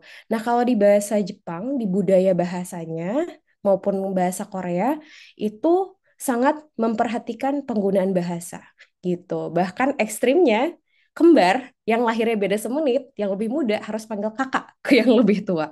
Loh, ekstrim banget ya, itu versi ekstrimnya. Karena saking harus menghargai yang lebih tua dengan menggunakan bahasa yang menghormati juga. Seperti itu. Dan itu beneran ada. Jadi kalau kita belajar bahasa Jepang, bahasa Korea itu harus sangat memperhatikan bahasanya dan digunakan dalam keseharian.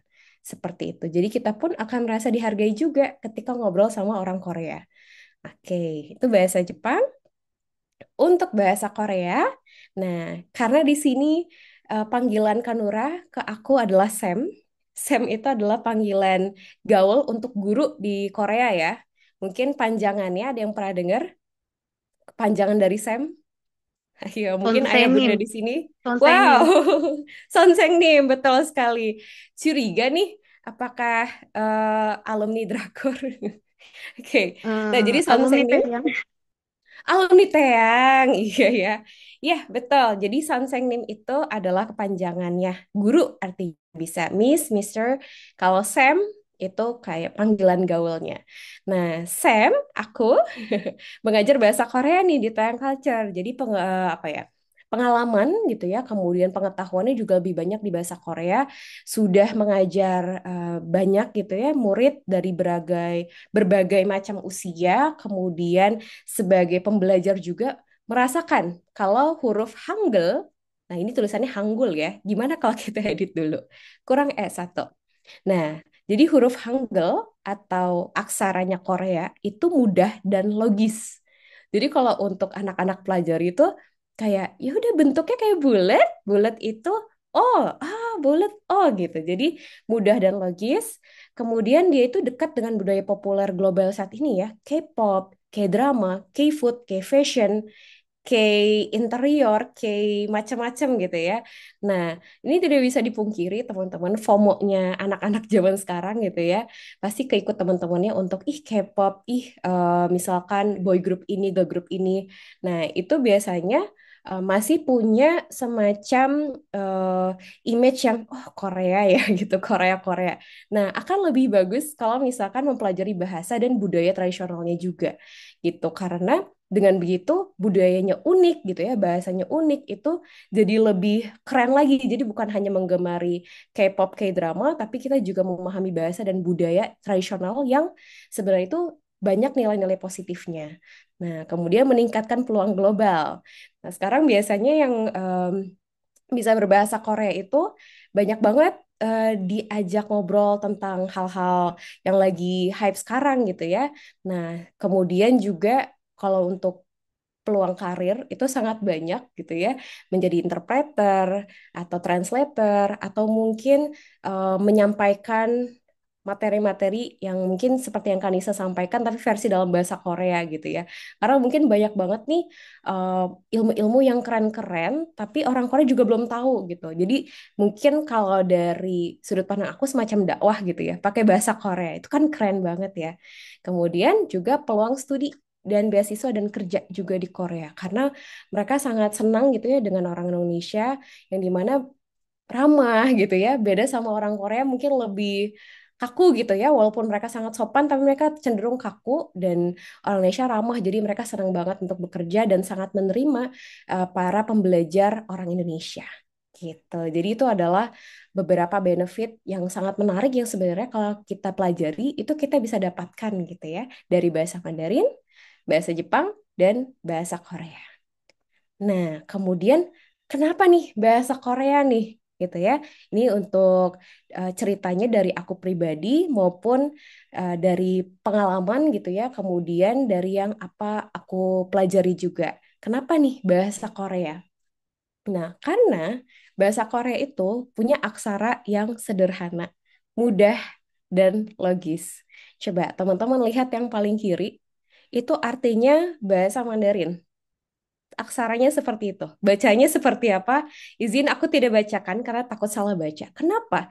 Karena bahasa Mandarin itu selain hurufnya itu sangat unik ya, karakternya unik, dia juga punya berbagai macam nada gitu. Jadi kalau kata ini nadanya naik, ini turun, ini naik, turun, naik gitu ya. Jadi kalau nadanya salah, itu artinya juga bisa berubah seperti itu. Nah, kemudian kalau bahasa Jepang, dia punya 3 aksara. Pertama ada hiragana, bentuknya seperti ini, ada katakana, bentuknya seperti ini, dan ada kanji. Nah, kanji ini dibacanya semuanya gitu ya, itu nihong, artinya Jepang. Nah, ini adalah bahasa Jepang. Kalau bahasa Korea, bentuknya lebih familiar di mata ya, kotak-kotak bulat garis gitu. Hanguk tulisannya atau bacaannya. Nah, jadi bahasa Korea, kenapa bahasa Korea? Karena bahasa Korea itu hurufnya cuma ada satu dan bentuknya lebih mudah dipelajari. Gitu. Karena dia itu bukan simbol ya, beda sama bahasa Mandarin, dia itu simbol. Misalkan simbol ini tuh artinya apa gitu ya. Simbol ini artinya apa? Misalkan kalau di bahasa Jepang ya, ini artinya matahari, yang ini artinya buku kayak gitu. Nah, kalau di bahasa Korea dia bukan simbol, dia huruf seperti itu. Jadi H tambah A jadi H. H tambah A tambah N jadi Han. G tambah U jadi Gu. Tambah K jadi Guk gitu. Jadi mereka itu huruf bukan simbol. Seperti itu. Nah, huruf Korea itu namanya Hangul dan mudah dipelajari. Terdiri dari 14 konsonan dasar dan 10 vokal dasar. Total berarti ada berapa? Parents.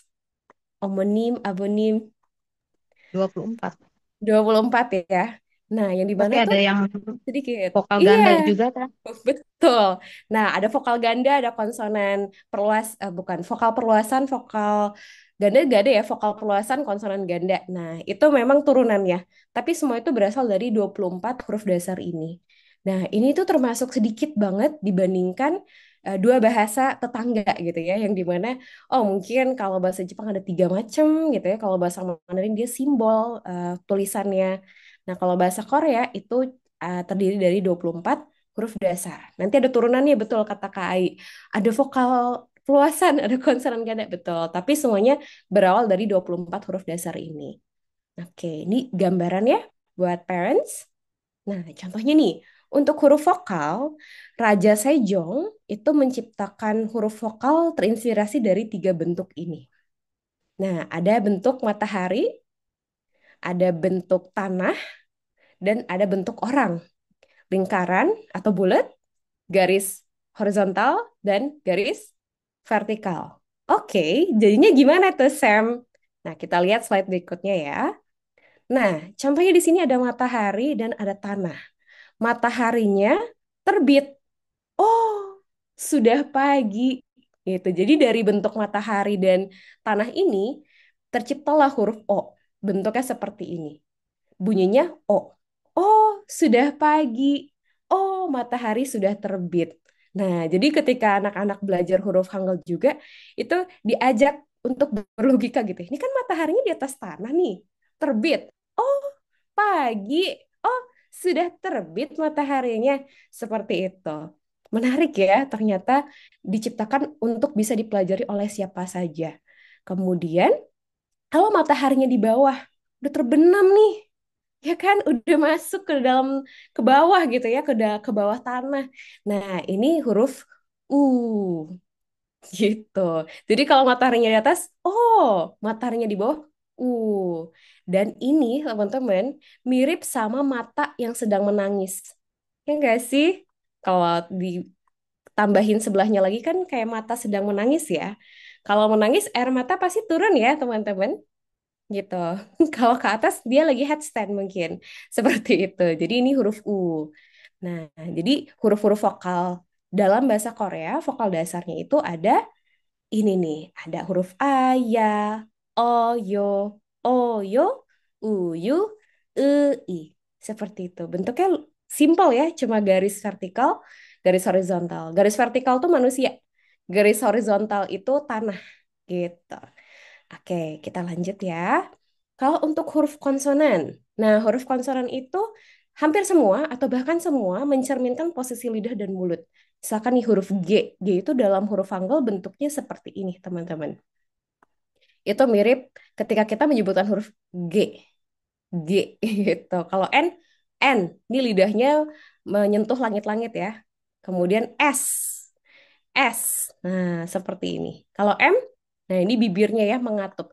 M, gitu. Jadi semua huruf-huruf konsonan itu mengikuti posisi lidah dan mulutnya. Oke, nah biasanya kalau anak-anak lagi belajar Hangul, itu huruf M bentuknya seperti apa gitu ya, diajak berimajinasi. Oh, seperti kotak kado. Kalau S, seperti kulit pisang terbalik gitu. Kemudian huruf iyeng ini sebenarnya nggak punya bunyi, tapi dia ada gitu ya. Nanti mungkin kalau mau dipelajari lebih dalam boleh, dia seperti bentuk donat gitu. Bentuknya mudah diingat. Nah, ini semua huruf konsonan dasar. Bentuknya simpel-simpel ya, rata-rata dia cuma tarik garis maksimal 4. Jadi misalkan ini nih huruf B gitu ya. 1, 2, 3, 4 gitu. Jadi tarik garisnya simpel gitu ya, mudah diikuti pun mudah dibaca. Oke, nah untuk kosakata bahasa Korea biasanya anak-anak itu nggak langsung belajar tata bahasa gitu ya. Dibiasakan dulu, dikenalkan dulu untuk mengenal kosakata yang dekat dengan anak. Misalkan hewan ternak, sapi, ayam gitu dan teman-temannya, buah-buahan atau tema sayur-sayuran, tema pantai, warna maupun angka gitu. Jadi temanya itu yang dekat dengan anak-anak dulu seperti yang tadi Kadisa ajarkan ke anaknya gitu ya, belajar bahasa Inggris itu kosakata nama-nama warna gitu ya, nama-nama apa misalkan nama-nama benda di sekitar. Jadi dibikin terbiasa dulu, familiar dulu, nanti ketika usia anak sudah semakin matang atau anak-anak sudah semakin familiar dan enjoy, nah barulah kita belajar perkenalan diri, kegiatan sehari-hari, cara menceritakan aku hari ini melakukan ini gitu ya. Aku tadi makan ini dan hobi lalu dan kesukaan juga gitu. Jadi pelan-pelan belajarnya dengan fun, apalagi di Thailand culture itu metode belajarnya fun learning. Jadi belajar itu harus seperti bermain, bermain juga belajar. Nah, itu pemaparan materi dari aku dari Thailand culture. Mari kita tanya jawab. Aku izin kembalikan ke Kak Nura. Terima kasih. Oke, terima kasih banyak, Raisa Sam. Tadi luar biasa banget ya penjelasannya. Tadi kita jadi tahu nih keempat bahasa yang bisa dipelajari di Taeyang Culture. Tadi ada bahasa Korea, terus apalagi Ferans? Ada bahasa Jepang, bahasa Inggris sama bahasa Mandarin. Oke, luar biasa ya. Coba di sini Ferens, kira-kira udah kepikiran mungkin ya, mau ngajarin si kecil, mau memperkenalkan si kecil sama bahasa apa gitu. Karena tadi Kak Raisa Sam juga udah menjelaskan fun fact dan keunikan dari tiap-tiap bahasanya. Oke, oke Ferens, sekarang kita masuk ke sesi tanya jawab. Nah, untuk pertanyaannya, ini sudah ada masuk nih pertanyaan di Gform Q&A. Oke, Kanura langsung bacakan saja ya. Pertanyaan pertama ada dari Kasuci Permatasari, Jakarta. Untuk pertanyaannya, bagaimana cara orang tua tahu anak minta di bahasa asing yang mana? Mungkin maksudnya bagaimana cara orang tahu minat anak ini sebetulnya pengen belajar bahasa apa sih? Seperti itu, Sam. Silahkan. Oke, terima kasih banyak Kak atau Bunda Suci ya atas pertanyaan yang luar biasa. Ini pertanyaan menarik banget. Izin aku menjawab sesuai pemahaman yang aku pahami. Nanti kalau misalkan mau open discuss, aku sangat terbuka untuk itu. Jadi kalau bahasa ya yang aku bayangkan, ini pilih yang mana nih? Semuanya menarik gitu. Ini mungkin harus berkaitan juga dengan minat orang tua kali ya. Kayak misalkan, oh aku senang nih drakor gitu ya. Jadi ketika ngomongin drakor, diskusi gitu ya, aku tahu nih kosakata-kosakata. Nah mungkin ketika membersamai si anak juga lebih enjoy gitu ya. Jadi anaknya ikut belajar, ibunya ikut belajar. Nah kalau misalkan misalkan bahasa Mandarin, mungkin ibunya suka gitu ya belajar bahasa Mandarin, mungkin nanti si anak bisa ikut belajar. Jadi belajar bareng-bareng. Nah, mungkin jawaban dari aku itu Bunda atau Kak Suci. Jadi bahasa yang juga diminati oleh orang tua seperti itu. Sepertinya akan fun kalau bisa membersamai perjalanan belajar si anak. Seperti itu. Oke, terima kasih banyak Raisa Sam sudah menjawab. Tadi sudah jelas ya Kak Suci. Oke, terima kasih katanya sama-sama. Oke, next pertanyaan ada dari Kak Humaira Zaki Aceh. Ini luar biasa ya Kak Humaira Zaki ini pertanyaannya bagus nih Kak Nura bacakan. Untuk pertanyaannya, sebaiknya mengajarkan ketiga bahasa asing ini bersamaan pada anak atau satu-satu dulu ya, Kak? Seperti bahasa Jepang sendiri, ada katakana, hiragana, dan kanji. Itu mengajarkannya kosakata dulu dengan pengucapan tanpa ketiga tulisannya itu, atau bagaimana ya baiknya untuk anak usia 3,5 tahun. Kemudian, gimana langkah awal untuk mengajarkan bahasa Mandarin dan Korea pada anak ataupun orang tuanya? Silakan, Sam. Oke, wow, pertanyaannya sangat luar biasa, sangat debak. Oke, Luar jadi biasa ya. kayaknya jangankan ke umur 3,5 tahun ya. Kayaknya kalau aku pun belajar, kayaknya pusing juga ya kalau tiga bahasa sekaligus. Karena itu pernah dilakukan Kak Humaira ya atau Bunda Humaira itu pernah aku lakukan belajar waktu itu bahasa Arab, bahasa Jepang, bahasa Korea barengan.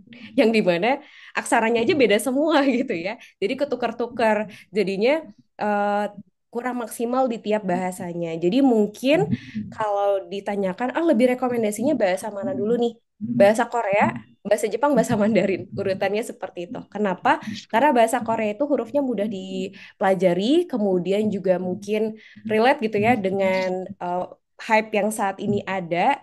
Jadi lebih mudah menemukan Hangul di mana-mana.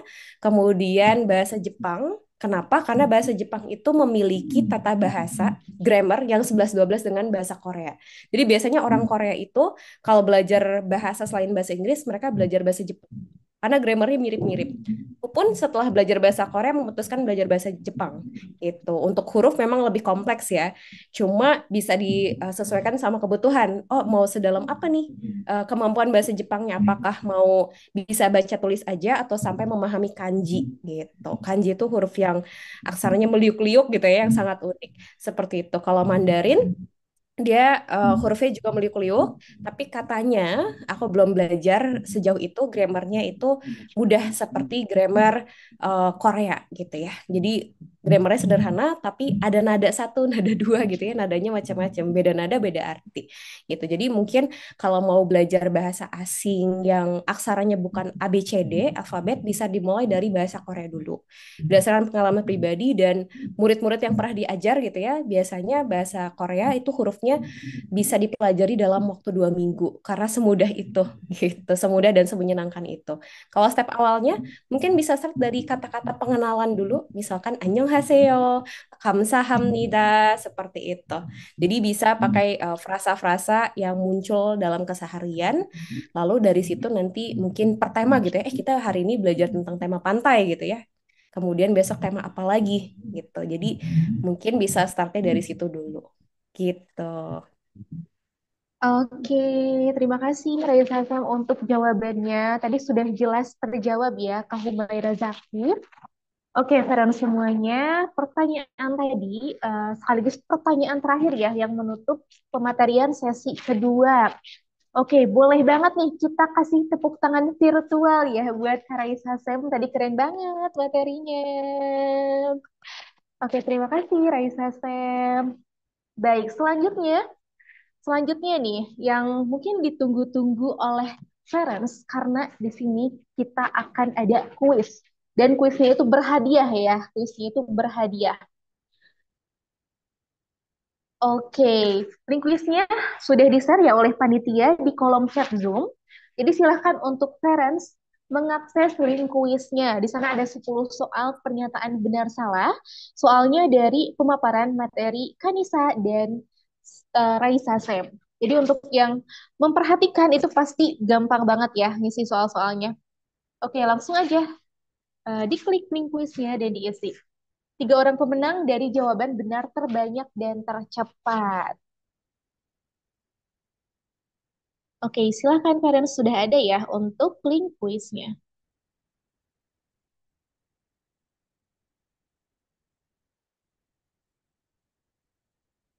Oke, untuk link quiz bisa diisi sampai selesai webinar ya. Dan untuk yang mungkin belum berkesempatan memenangkan kuisnya, jangan berkecil hati. Kuis ini juga bisa mengecek pemahaman parents ya dari pemaparan webinar sore ini. Oke, langsung aja kita akan sambil next ke sesi berikutnya. Oke. Nah, webinar ini tadi udah Kanura sounding di awal ya, diselenggarakan oleh Mandira ID, tim Starain, dan dari Tayang Culture. Rasanya sayang banget nih kalau kita gak kenalan sama Mandira dan Tayang Culture, karena akan ada program menarik nih yang bisa parents ikutin. Oke, tanpa berlama-lama langsung aja kita akan ada pemaparan Mandira ID dari Kamustika Rini. Oke, dipersilakan kepada Kamustika Rini.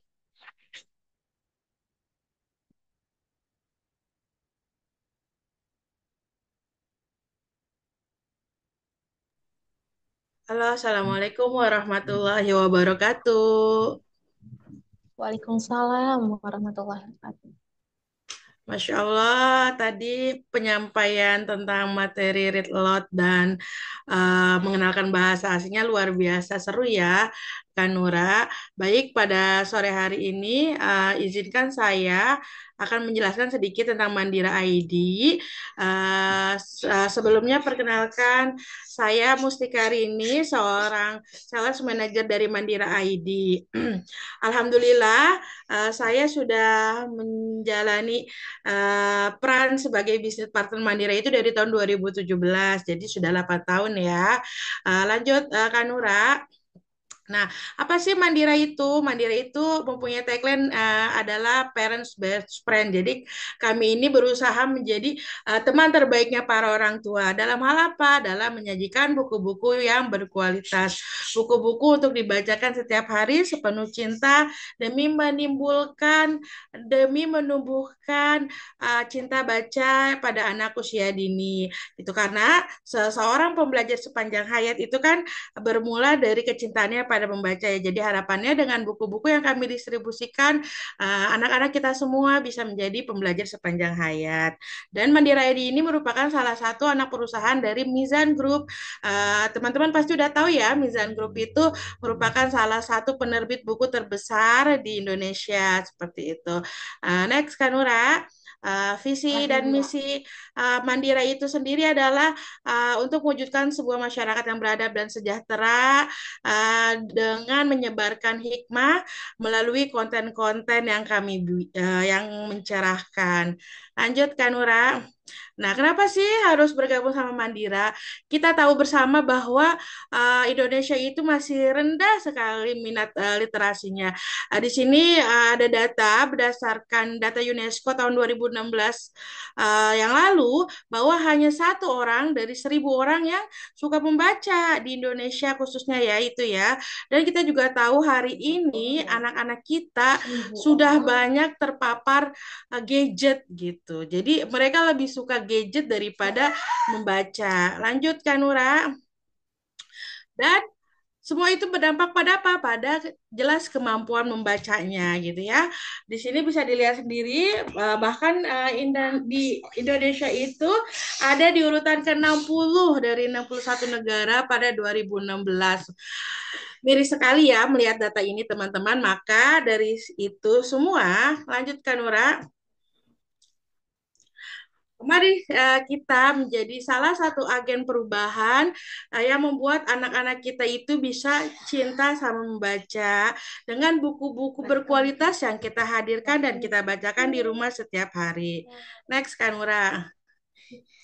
Nah, kenapa sih harus gabung Mandira? Nah, selain tadi apa sebuah filosofis bahwa di Mandira ini juga ada jenjang karirnya. Kita bisa memulai dari bisnis partner sampai nanti akhirnya jadi sales manager seperti saya gitu.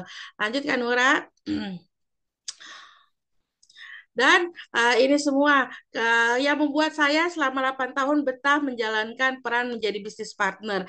Yang pertama, alhamdulillah saya pribadi menjadi pribadi yang bertumbuh, baik secara mindset maupun secara finansial. Terus buku-buku yang kita jual juga merupakan buku yang best seller. Teman-teman semua di sini pasti tahu ya, buku Halo Balita itu udah ada dari tahun 2015. 2005 maafkan. Bayangkan udah 20 tahun tapi selalu jadi jadi buku terbaik gitu, selalu jadi buku yang dicari oleh para orang tua hebat di luar sana. Terus bisnisnya itu bisa dikerjakan lewat mana aja gitu, karena difasilitasi oleh web yang bisa diakses di mana saja seperti itu ya.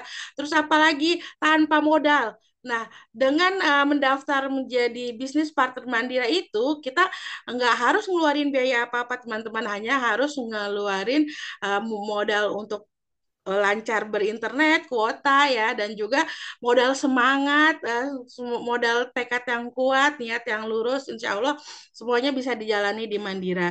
Terus juga kita nggak ada sistem apa namanya packing-packing tuh, jadi semua buku langsung di drop dari gudang kita. Jadi benar-benar ini bisnis yang sangat fleksibel dijalankan oleh kita emak-emak ataupun anak muda yang sekarang sedang apa namanya membangun karirnya, belajar banyak hal gitu ya. Nah, ini Mandira ini benar-benar salah satu pilihan bisnis yang cocok karena sistemnya yang sangat fleksibel dan nggak perlu modal-modal, nggak perlu packing-packing. Jadi waktu kita hanya dihabiskan untuk belajar gimana sih caranya membuat konten edukasi yang bermanfaat untuk orang tua hebat di luar sana gitu.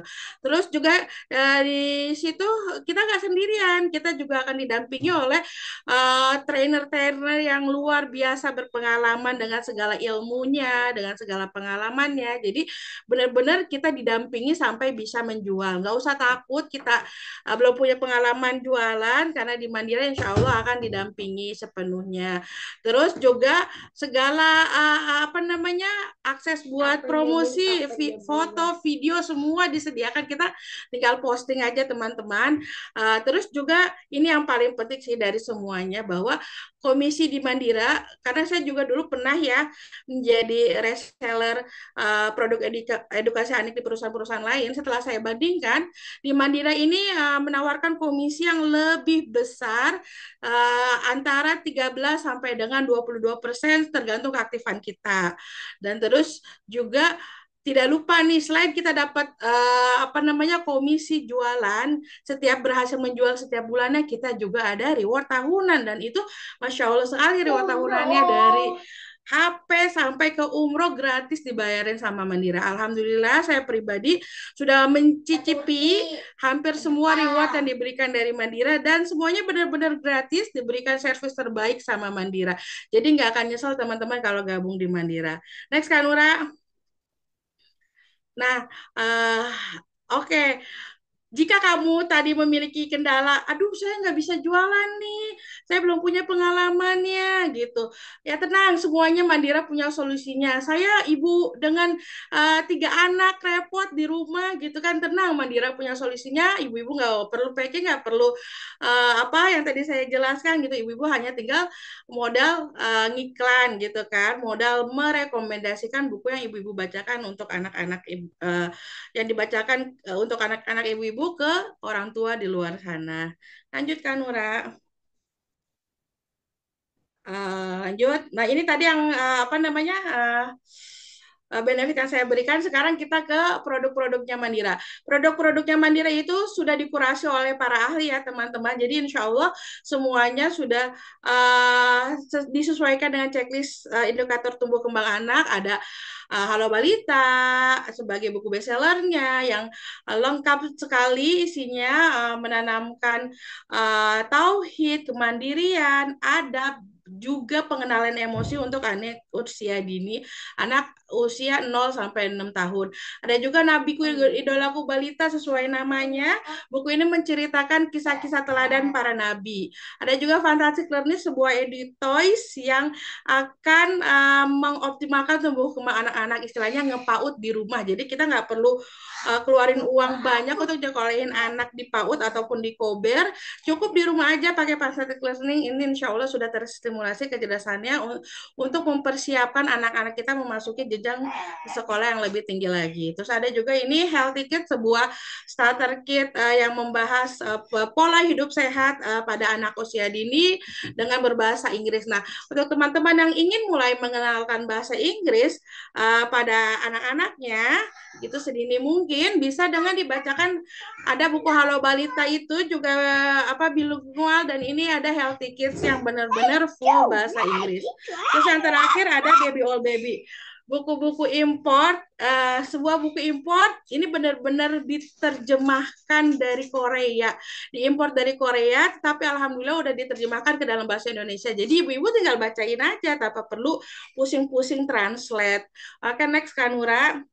Nah, ini ada selain untuk anak usia 0 sampai 6 tahun, ada juga buku-buku yang lebih tinggi lagi jenjangnya untuk usia anak di atas 6 tahun. Ada Confident in Science yang juga merupakan buku terbitan dari Korea, yang diimpor dari Korea, dan beserta Little Mathematician. Ini kedua buku mengenalkan konsep matematika dan konsep sains secara menyenangkan. Ada juga Fable, ini sebuah buku interaktif buatan anak bangsa, tapi kualitasnya benar-benar setara dengan buku import dari segi ilustrasi, dari segi interaktifnya gitu. Ini juga Fable merupakan buku bilingual, bisa untuk mengenalkan bahasa asing ke anak-anak kita.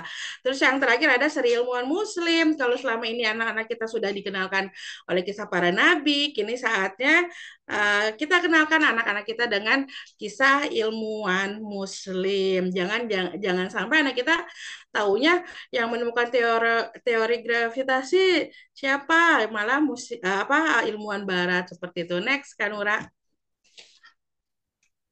Nah, ini juga ada yang tema Islami, ada Learning Islam for Kids, jadi benar-benar buku yang interaktif untuk mengenalkan Islam secara menyenangkan. Gak hanya untuk anak kita, tetapi untuk kita ya bundanya bisa belajar banyak hal lebih dalam tentang Islam dari buku ini. Ada juga buku Sabaku for Muslim Kids, ini sebuah edu toys, di mana untuk menguji sejauh mana sih pemahaman kita terhadap agama kita gitu kan. Jangan-jangan kita nggak tahu nih, masih banyak nggak tahunya, masih banyak yang harus kita pelajari gitu kan. Terus ada Wow Amazing Series, merupakan buku yang akan membuat anak-anak kita semakin mencintai Allah dengan menyaksikan keindahan alam ciptaan Allah dan kisah-kisah makhluk ciptaannya, khususnya hewan. Terus next Kanura. Oke, terima kasih. Jadi teman-teman, kita semua, nah ini promonya ya. Di bulan ini luar biasa sekali promonya, dari ratusan ribu sampai mendekati jutaan rupiah gitu kan, dari hadiah langsung tanpa diundi dikirim bersama buku, sampai ada program potongan harga. Jadi teman-teman, selain cash, buku-buku ini juga bisa dibeli secara nyicil, arisan, ataupun tabungan. Arisan sendiri bisa sampai 12 bulan teman-teman. Jadi teman-teman cukup menyisihkan uang nggak lebih dari 10.000 setiap harinya, daripada uangnya dihabisin buat jajan kopi kan. Lebih baik kita investasikan ke buku-buku bergizi demi masa depan anak kita yang lebih cemerlang lagi. Terima kasih. Baik, terima kasih banyak Kak Musti Karini. Tadi kita sudah mengenal tentang Mandira ID ya, dan program yang bisa parents ikuti. Boleh banget ikut program-programnya Mandira. Salah satunya tadi gabung bisnis partner Mandira.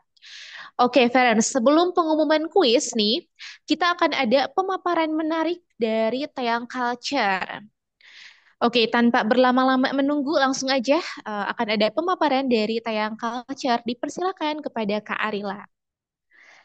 Oke, halo Bunda-Bunda dan Ayah-ayah semua. Sebelumnya perkenalkan, aku Aryola dan kebetulan aku ini perwakilan dari TL.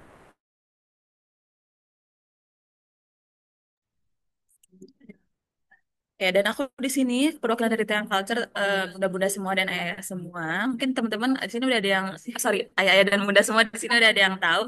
Agaknya kayak merasa seumuran ya kita. Jadi kayak mohon maaf, mohon izin tadi bunda-bunda ayah semua. Jadi Tiang Culture ini merupakan salah satu wadah untuk belajar bahasa. Jadi udah berdiri sejak lama, belajar kelas bahasa juga. Awalnya ini cukup lumayan banyak peminat di bukan cukup lagi tapi banyak sekali peminat khususnya daerah Bandung bahkan luar Bandung juga karena kami tidak hanya offline tapi ada online juga itu di sekitar usia dari usia SMP dan juga di atas SMP tapi di akhir-akhir ini karena ada relate-nya sekali dengan Mandira. Kalau Mandira tadi produknya buku, kalau Tiang Culture juga ada produknya. Kami punya kelas bahasa untuk si kecil, yaitu namanya Play with Teang. Untuk harganya sendiri ini mungkin bunda-bunda dan ayah bisa lihat sendiri ini start from 150.000 aja tapi bukan itu yang ingin saya highlight hari ini tapi dari pemaparannya tadi Raisa Sem, pemaparannya juga tadi dari Bu Nisa, adanya pemaparan berkaitan dengan bagaimana mengajarkan bahasa ibu dan juga bahasa asing kepada anak. Dan tentunya kami yakin Teang Culture merupakan salah satu tempat yang tepat untuk belajar bahasa bagi anak. Tidak perlu offline tapi juga online pun bisa. Nah, kira-kira nanti apakah harus belajar aja di dalamnya? Tapi juga bisa bermain, kita bisa play, learn, dan juga explore language. Apakah hanya bahasa Korea aja? Tentu tidak. Ada bahasa Inggris, ada bahasa Mandarin, ada bahasa Jepang. Jadi tadi ada penting banget, bahasanya ada banyak, bisa banget dipelajarin di sini. Seperti itu. Dan kira-kira apakah harus offline? Tentu enggak. Bunda-bunda dan ayah-ayah semua boleh banget online, boleh banget nanti kita diadakan secara online. Ada banyak tutor berkualitas di sini yang bisa mengajari anak-anak si kecil, ayah dan bunda untuk belajar bahasa, 4 bahasa tentunya. Kira-kira metodenya ada apa aja? Sedikit metode yang ingin saya jelaskan di sini. Pertama ada play-based learning.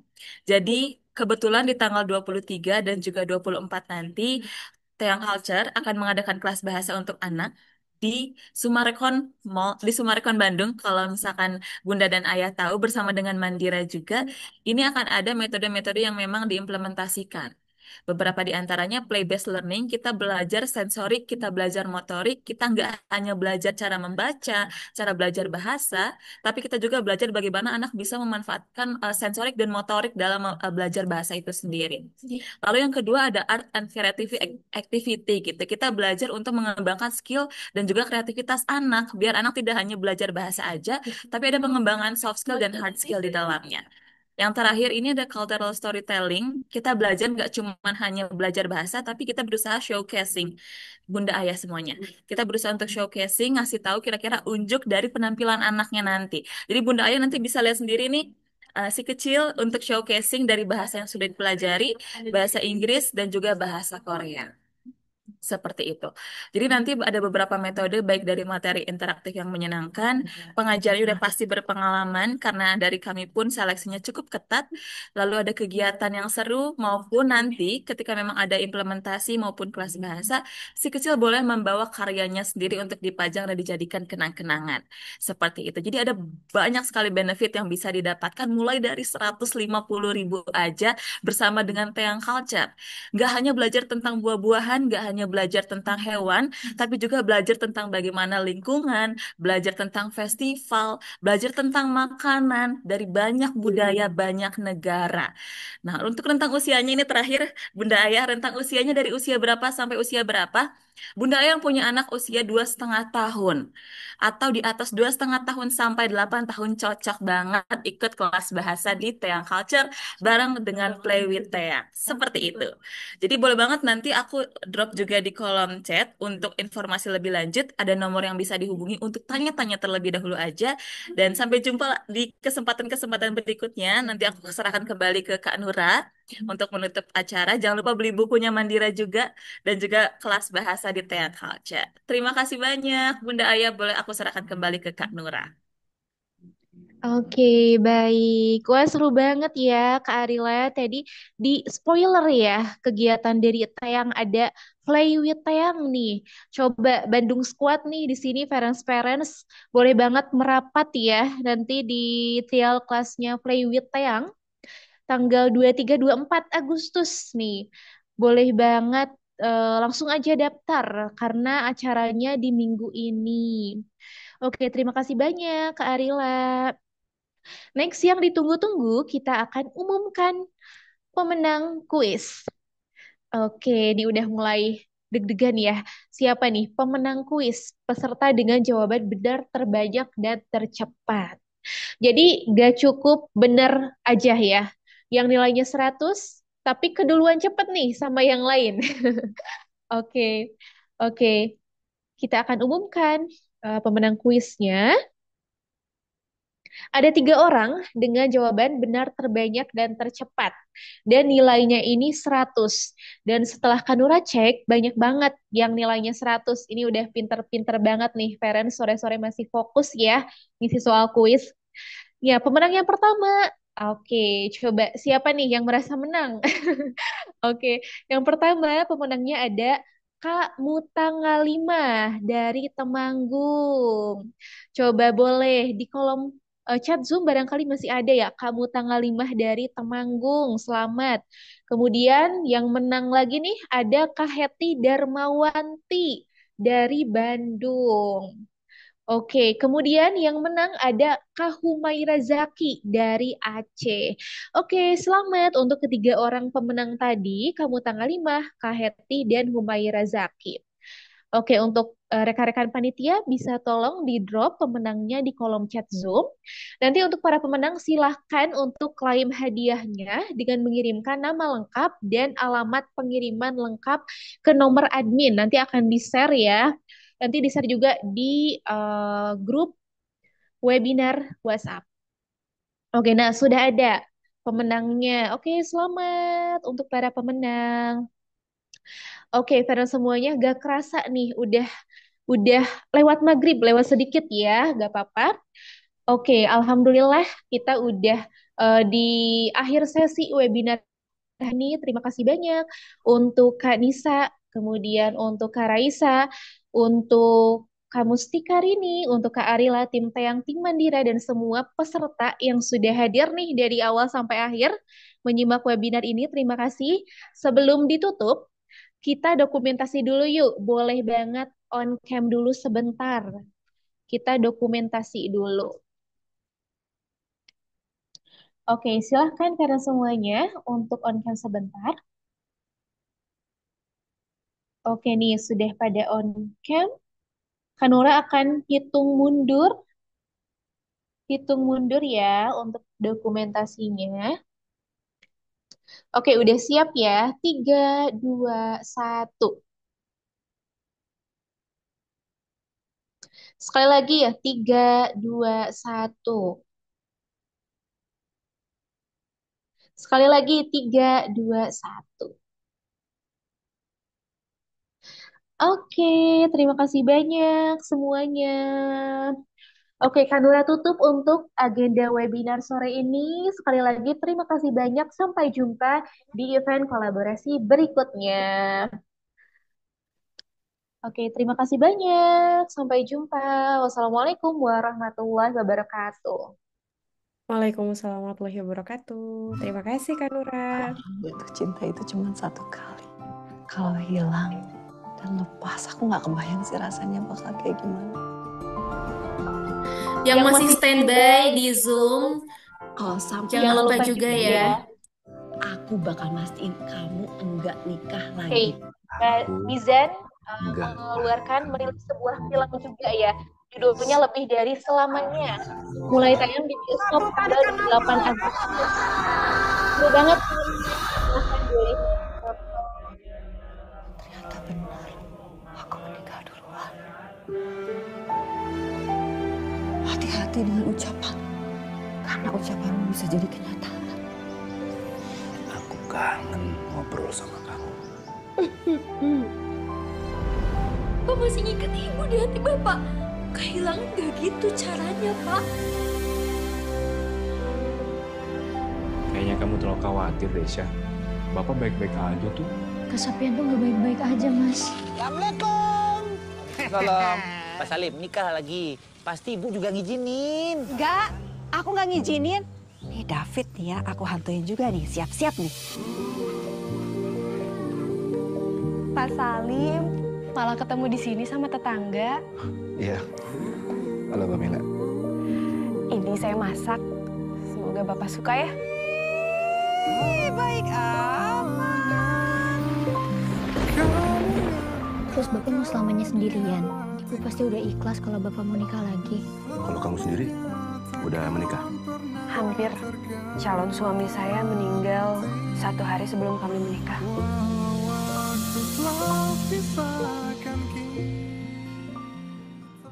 Aku doain ini mobilnya mogok. Astagfirullahaladzim. Maaf ya Pak, aku nggak tahu doanya langsung dijabah Pak.